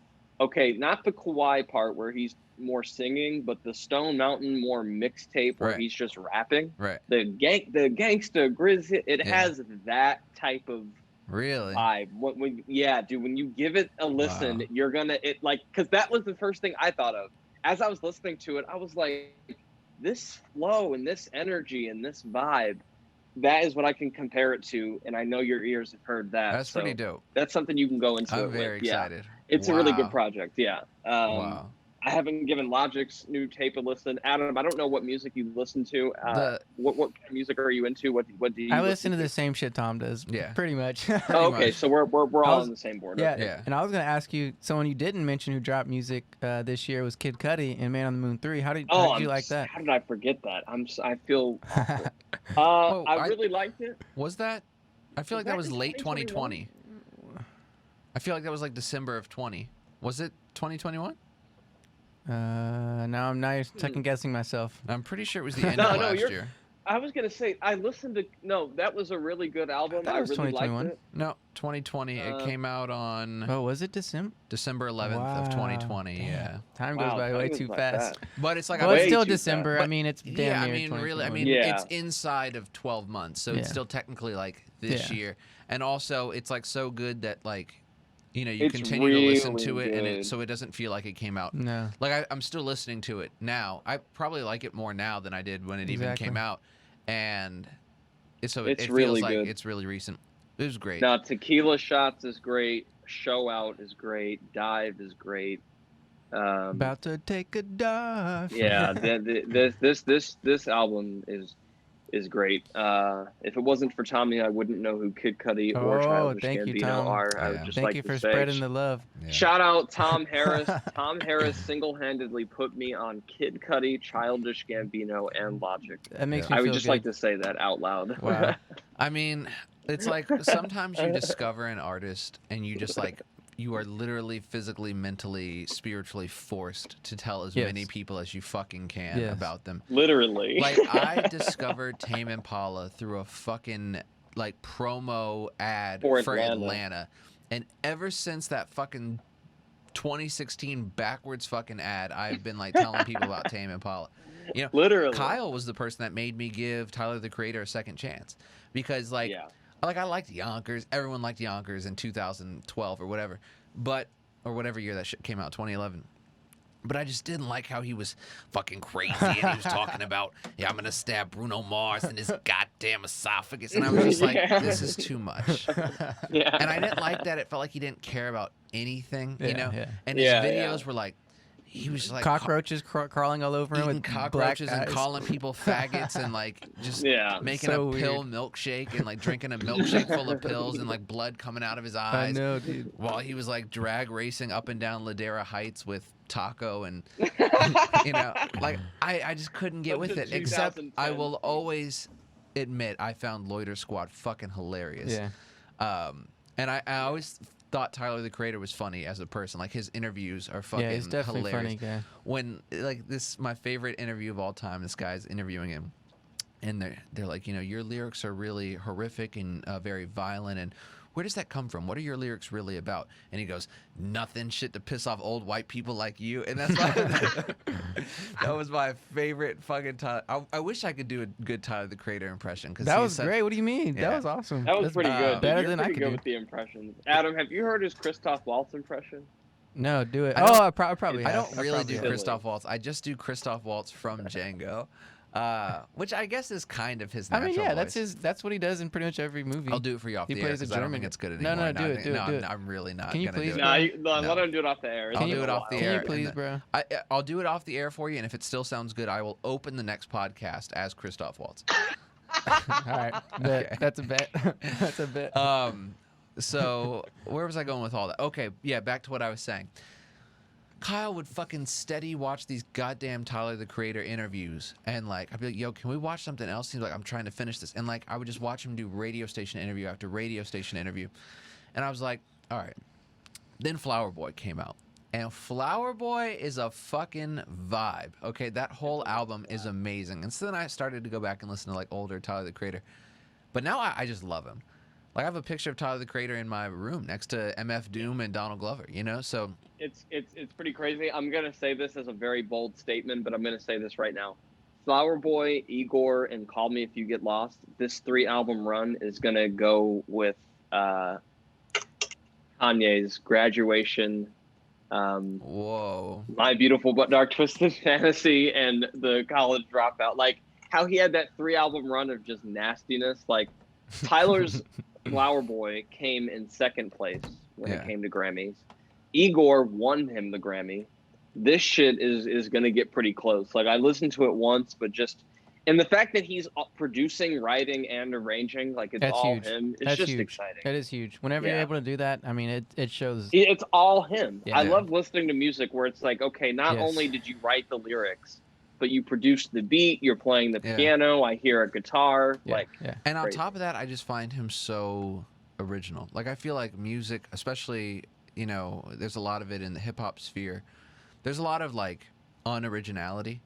And when a dude comes along like Tyler the Creator with a sound that is like really, really unique, and the work ethic that is really, really unique in the terms of like how much of the music is actually directly from him. On top of that, you have him coming out in some fucking weird ass suit from like 1978 with a blonde bowl cut wig on and just like performing as this insane Igor character. That's not normal. That's just not these characters that he comes up with. That is not like an average hip hop thing. And so you have this dude who used to clown people for being gay and you know, calling people faggots and stuff like that. Now he's out here wearing like blouses and fucking like performing weird ass music and like being openly, you know, queer. Like Tyler the Creator used to, you know, go off on gay people all the time, but he's even revealed he's not straight and he's embraced like who he is completely. And I think it makes for this really unique and original music experience. And I have a lot of love for Tyler the Creator. I think he's really great. And I wish that I gave him a chance sooner. But I will say, like, I still am not like the biggest fan of his older music. Like Flower Boy and Up is when I really start to like Tyler the Creator. But like Yonkers still goes pretty hard. But it's like I'm not like getting in my car and listening to Goblin. I'm just not. You know, like I'm not like listening to Cherry Bomb while I drive to work. Right. But Flower Boy though. He also came up around the time when mixtapes were like really like the thing, right? Like Yeah. everyone had a Yeah. mixtape and was like coming up off of mixtapes. Obviously, Kid Cudi, Drake, and people like that. And he was kind of one of those artists who kind of came up off of mixtapes, right? What was his mixtape that got like blew Bastard. up? Bastard, 2000. He released Bastard Christmas Day of 2009. which That's blew what up, put him right? on Like the map. everyone. That's how he got put on It the map. blew up. Yeah. Yeah. Yeah. Yeah. It's pretty fascinating stuff. No, it's great. That was I had wrote some things down. I just wanted to touch on all the music that came out. It's been a pretty good year for music, been and great. we're It's only been 7 great. months in. For sure. Yeah. dude. We're Yeah, 6 I mean, months just like in, but yeah. 2020 and upwards. Like, I mean, we got 31520 from Childish Gambino, and like I mean, Yeah, J. Cole's keeping hip hop alive. J. Cole. Yeah, we just need Kendrick to drop, man. But bar for Yeah, bar. I let him take his time, man. You gotta let Kendrick take his time and do his thing because you know it's gonna be good no matter what. Yeah, He's so articulate. Yeah. He literally won a Pulitzer Prize. Like it's Yeah. crazy Yeah. to think that. he's like the opposite of Logic in the sense of like how Logic is just like Logic has literally released a project every year Yeah. since like what 2011 or 14. 12 or like whenever he was. I mean, those are 13, albums, yeah. but like when did the first Young Sinatra mixtape come out? I mean, that shit was like 2011, 2012 or some shit like that. So he's every year for like the last decade, Yeah, essentially. for the last decade. Sometimes he drops multiple projects in a year, and then even when this motherfucker retired, I'm he back. he Michael literally Jordan. retired 11 months ago, I know. and within those 11 months has released 2 projects. Well, I wouldn't really call this new thing the YS collection. It's not really a new project. It's just a relicensing and release of his former mixtape song. So it's like when Childish Gambino re-released EP. It's like this was Yeah. mixtape shit that is now out here on Spotify, and he can make money off of it, and it's been cleared and all that. But like he did that Doc D thing, and that was a unique project. And just the idea of like him releasing a project every year for a decade, and then going, all right, I retire, and then releasing 2 projects in retirement. And then being like, psych. Yeah, Yeah.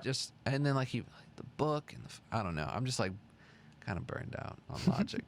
Yeah. Yeah, I feel you. I Not feel that you on he that. isn't good.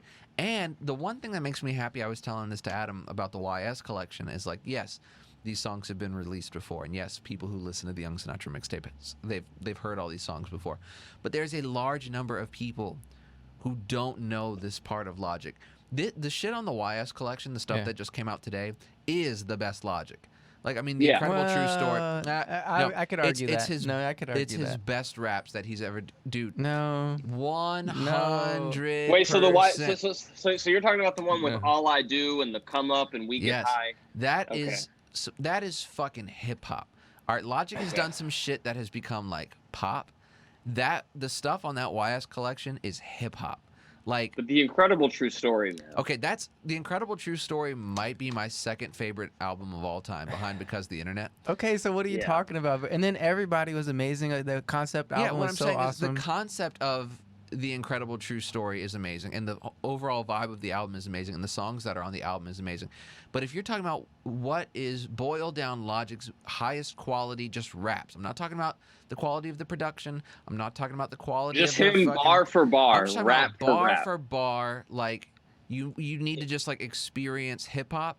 It's the Young Sinatra stuff. The Incredible True Story is amazing, and it's an experience to listen to, and I love listening to it. I used to deliver pizzas to it all night long when I worked for Domino's in college. I would literally just start the album at track 1 and turn off shuffle and just play it through the end as I drove around in my little fucking 2-door Honda.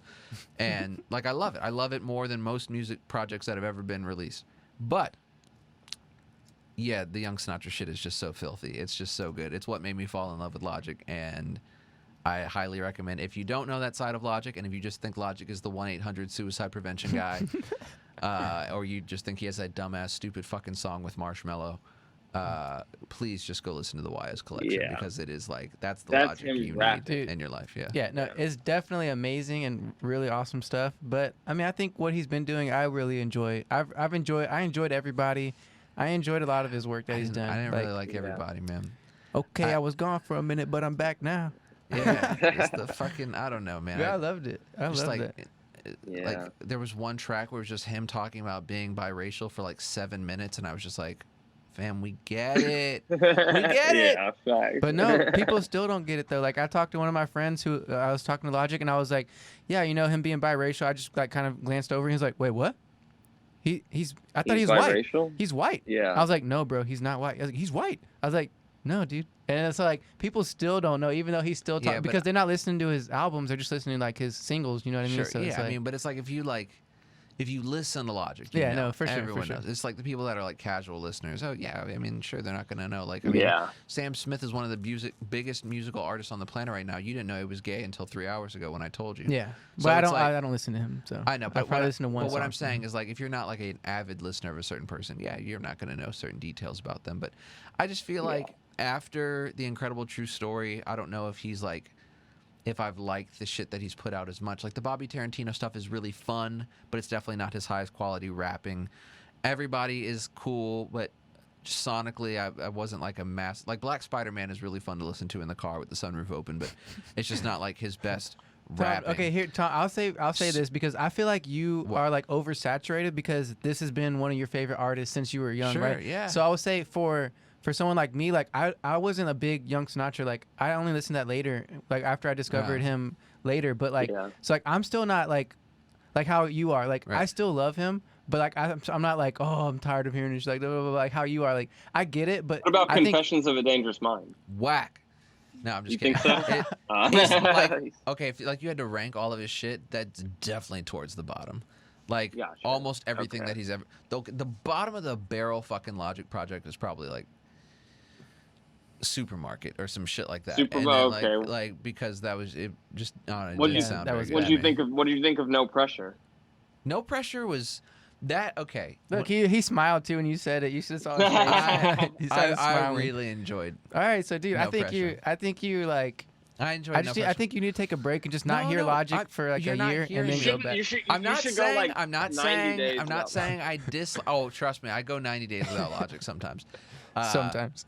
I mean, like, you know, if I'm like shuffling my music and like 44 bars comes on in the car, I'm gonna Dude, listen. you know he goes hard on that song. But what I'm saying is like, I'm not saying I dislike the shit after Everybody, or like, I'm not saying I dislike the shit after The Incredible True Story. I'm just saying, in terms of quality of the raps, Of the raps. Of the I like bars. Boom Bap Logic the most. And Yeah. that's just the Logic that I like the best. And I feel like it's the Logic that maybe the overwhelming majority of hip hop fans may not know. You know, like unless you are like a longtime Logic fan, you might not know about those songs. And personally, I think they are the most, like, I don't want to say the most remarkable, but I think they really showcase his just rap talent.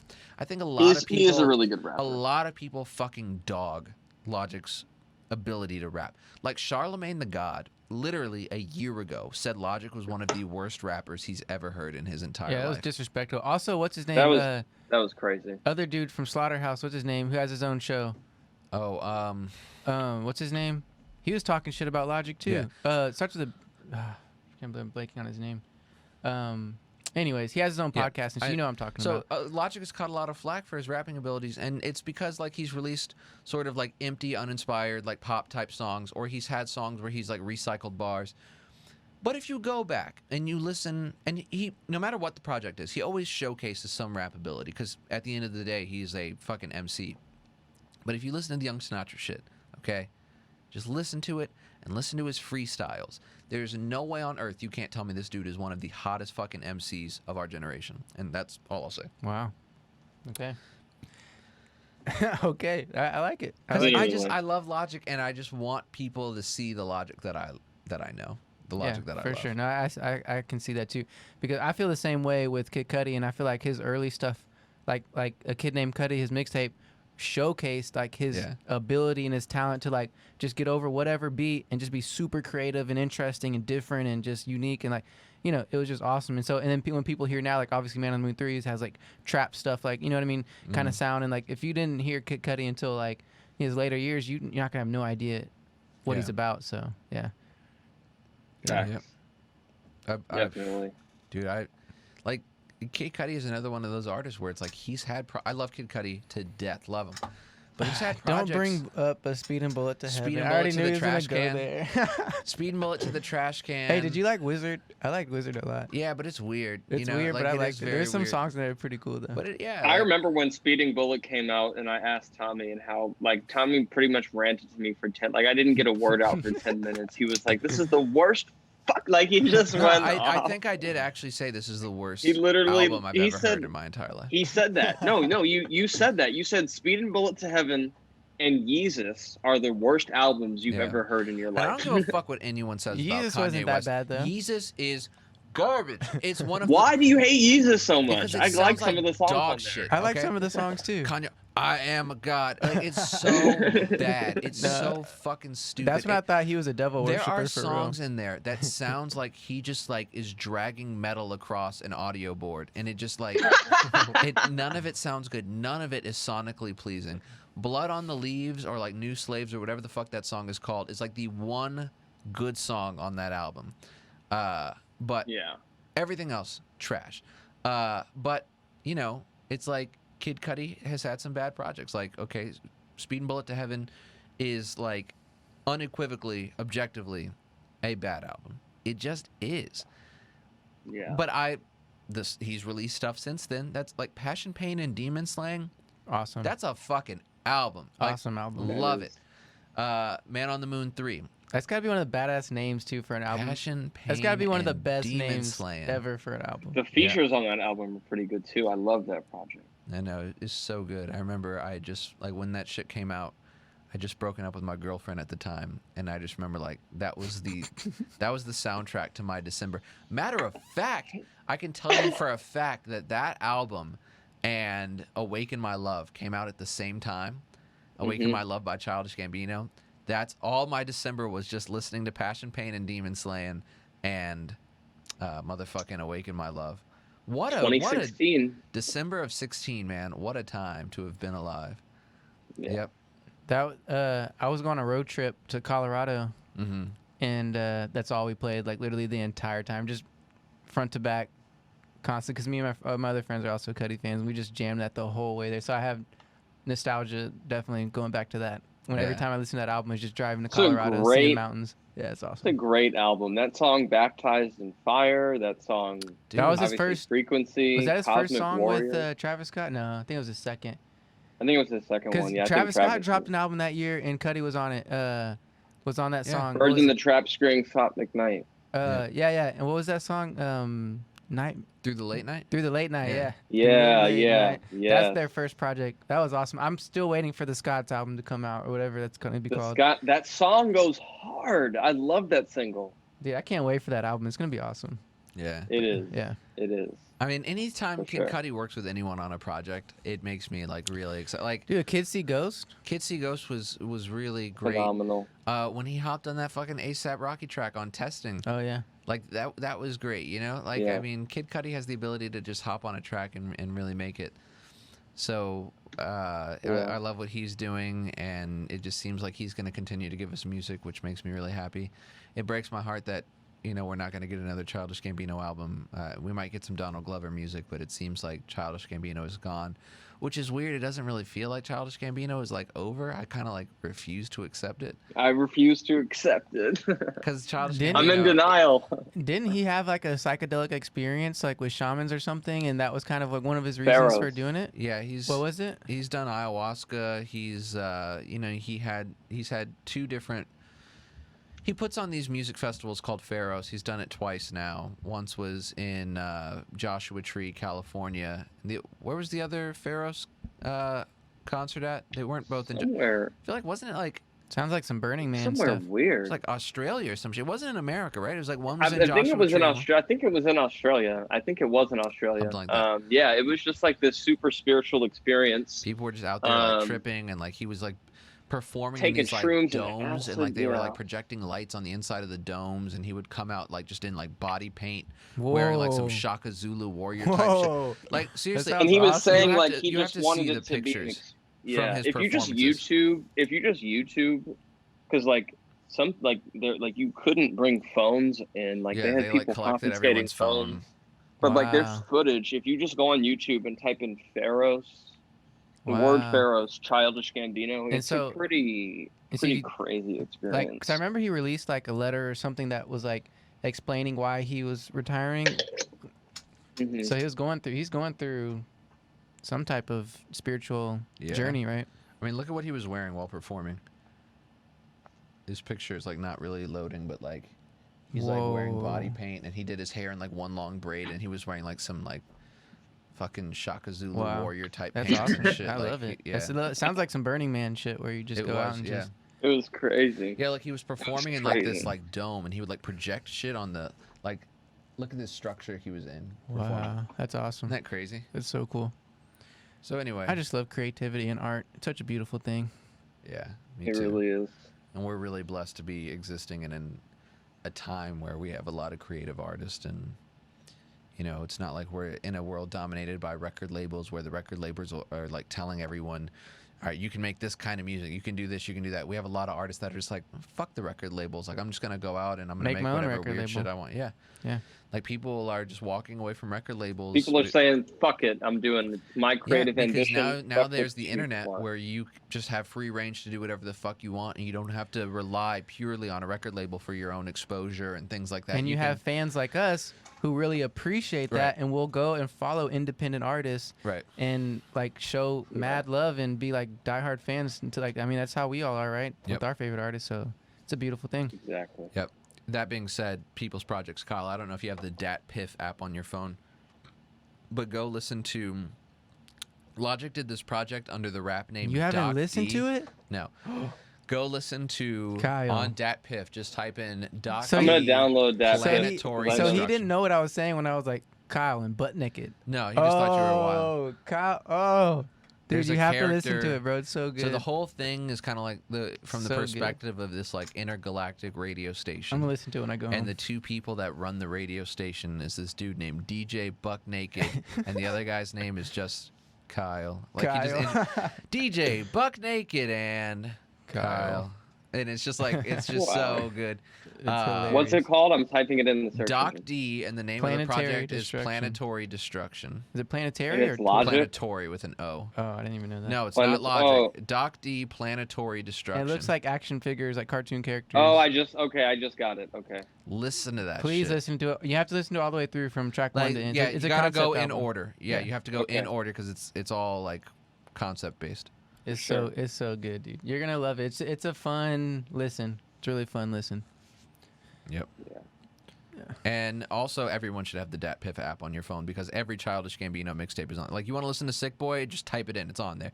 You want Yeah. to listen to motherfucking Cul-de-sac. I'm Just a Rapper? It's just on there.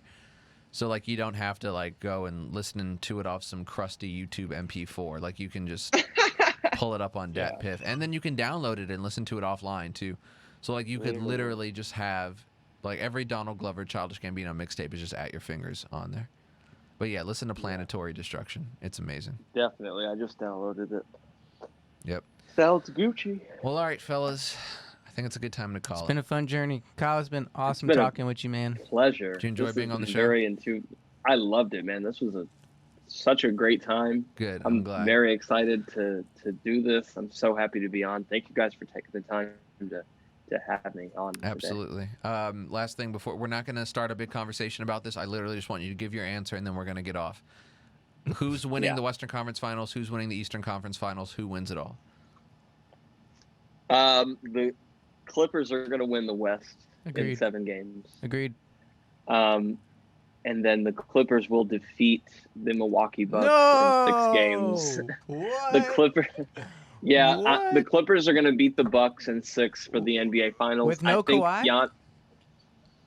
I think Kawhi is bullshitting, and the Clippers are lying to the universe, and they're just saving him for Game 1 of the NBA Finals. Oh. I think they're riding his injury out, and they're going to win the West. And then Game 1 of the Finals, Kawhi and PG are going to be ready to battle against Wow.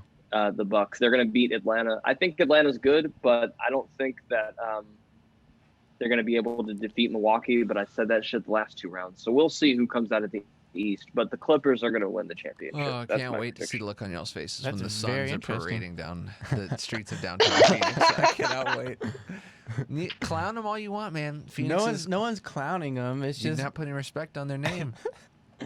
no. I think Milwaukee's gonna win. I think Clippers are gonna win too. I think Clippers are gonna go, but I don't think they'll beat Milwaukee. Phoenix, Milwaukee Finals. Phoenix go all the way, or it could be Atlanta. I About don't to know. be the first finals in a while that has gone into July. It's late. Yeah, no. I mean, like the last day of the season, I think they said is like It's like really late, because once the finals start, the games start getting like 4 or 5 days apart, which I hate. I fucking hate that. know. Like the last day of the season, like let's say the finals go to Game 7. Game 7 would be on July 22nd. That's a month from now. Yeah. And there's literally just Crazy. one. They should play it at the same speed they play the rest of the series. I hate where it's like, okay, it's the finals now. Let's do 4 days in between games. I don't understand. Literally. I don't get that either. It's very I guess strange. it's because they want Travel. everyone to like be super rested. Like they want all. After going back to back to back, Yeah. it is a long series. I mean, I'm sure it's great for the players. And the players deserve to have that rest. But especially it if just you're feels going so weird. Game 7 every series. Oh, Yeah, I know. brutal. But yeah, okay. So we'll see what happens, and I'm very excited. But either way, what I'm most excited for is like, no matter what team wins it all this year, because of the 4 teams that are left, it's going to be a team that has either never been to the finals before, hasn't won the finals before, or hasn't won the finals since like 1971. So whoever wins, it's going to be someone who is very overdue for a championship, which makes me really happy. I also love that there's no Steph, there's no LeBron, there's no KD. Like, all right, Kawhi is the one dude that's left. That's like a perennial championship attendee. But even he is not on the same level as like And he's how hurt. often. Who knows if he's coming back? Seriously. Like, True. I know We'll Kawhi see. just won with Toronto, and he won with San Antonio, but it's like, you don't think of him as like, all right, who are the people that are going to the finals every fucking year? Like, you always think of Steph and LeBron, and then you think of KD, but Yeah. the fact that like there is a chance we see Phoenix versus Atlanta in the that's so insane. Two No one would have predicted that. small market cities, or fucking Milwaukee is a small market. Like, Yeah. I hope the Clippers don't go just because like they're technically Los Angeles, even though they're not like really Los Angeles. 'Cause Yeah. the Lakers run Los Angeles, but it's just like, And they forever will. it's just really cool to see 4 franchises to be the last one standing, and they're teams that like just are fucking dying of thirst for a chip. Mm-hmm. It's pretty wild. Yeah. Definitely. And on that note, ladies and gentlemen, it is time to conclude another episode of the Midnight Variety Hour. So remember, until next week, look into psychedelics, watch some Please. basketball, and listen to a good mixtape. Until next time, stay safe out there Until in the next time. cosmos. PLP. Thank you guys for having me. Absolutely. PLP. PLP. Always. Love, peace, and bacon grease.